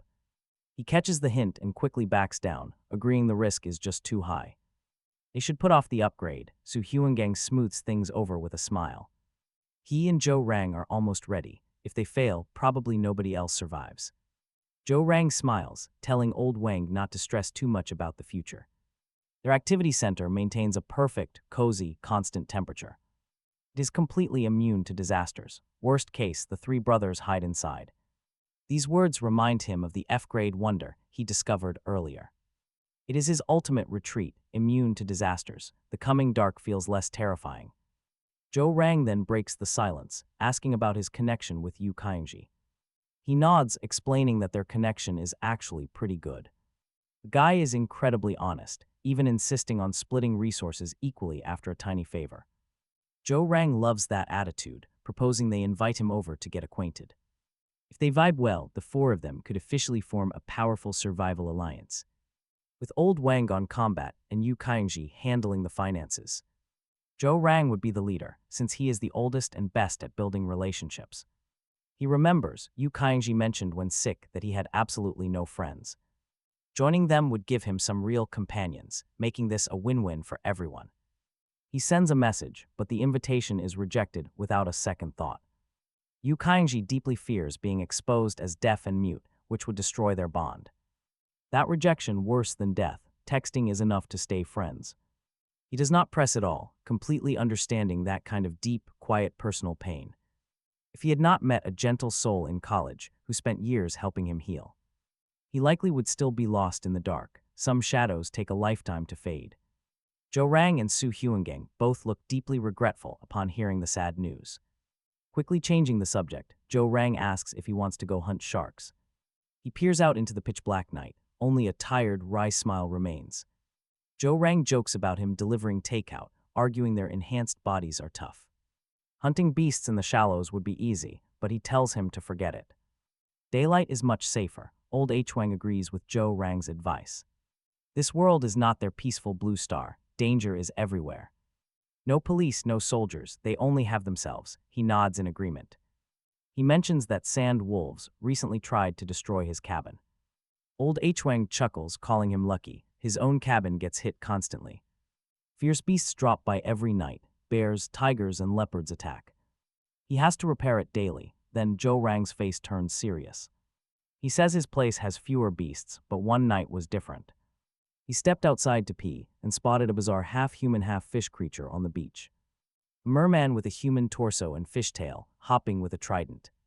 Ever since that night, he refuses to go outside, our hero gasps. He asks if things are really that crazy. Old Hwang sighs.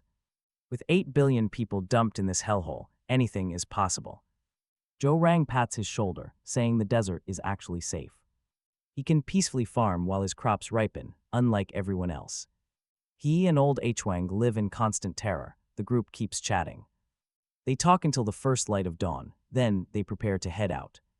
Today's goal is to harvest reeds and stockpile fodder for the polar night. He also brings screaming pepper and wild strawberries to plant today. Hoping for some luck, he gears up Camel Bro's family for work. The sun rises. Normally, the desert hits 40 degrees Celsius within minutes. Strangely, today the temperature hovers in the 20s, like early autumn.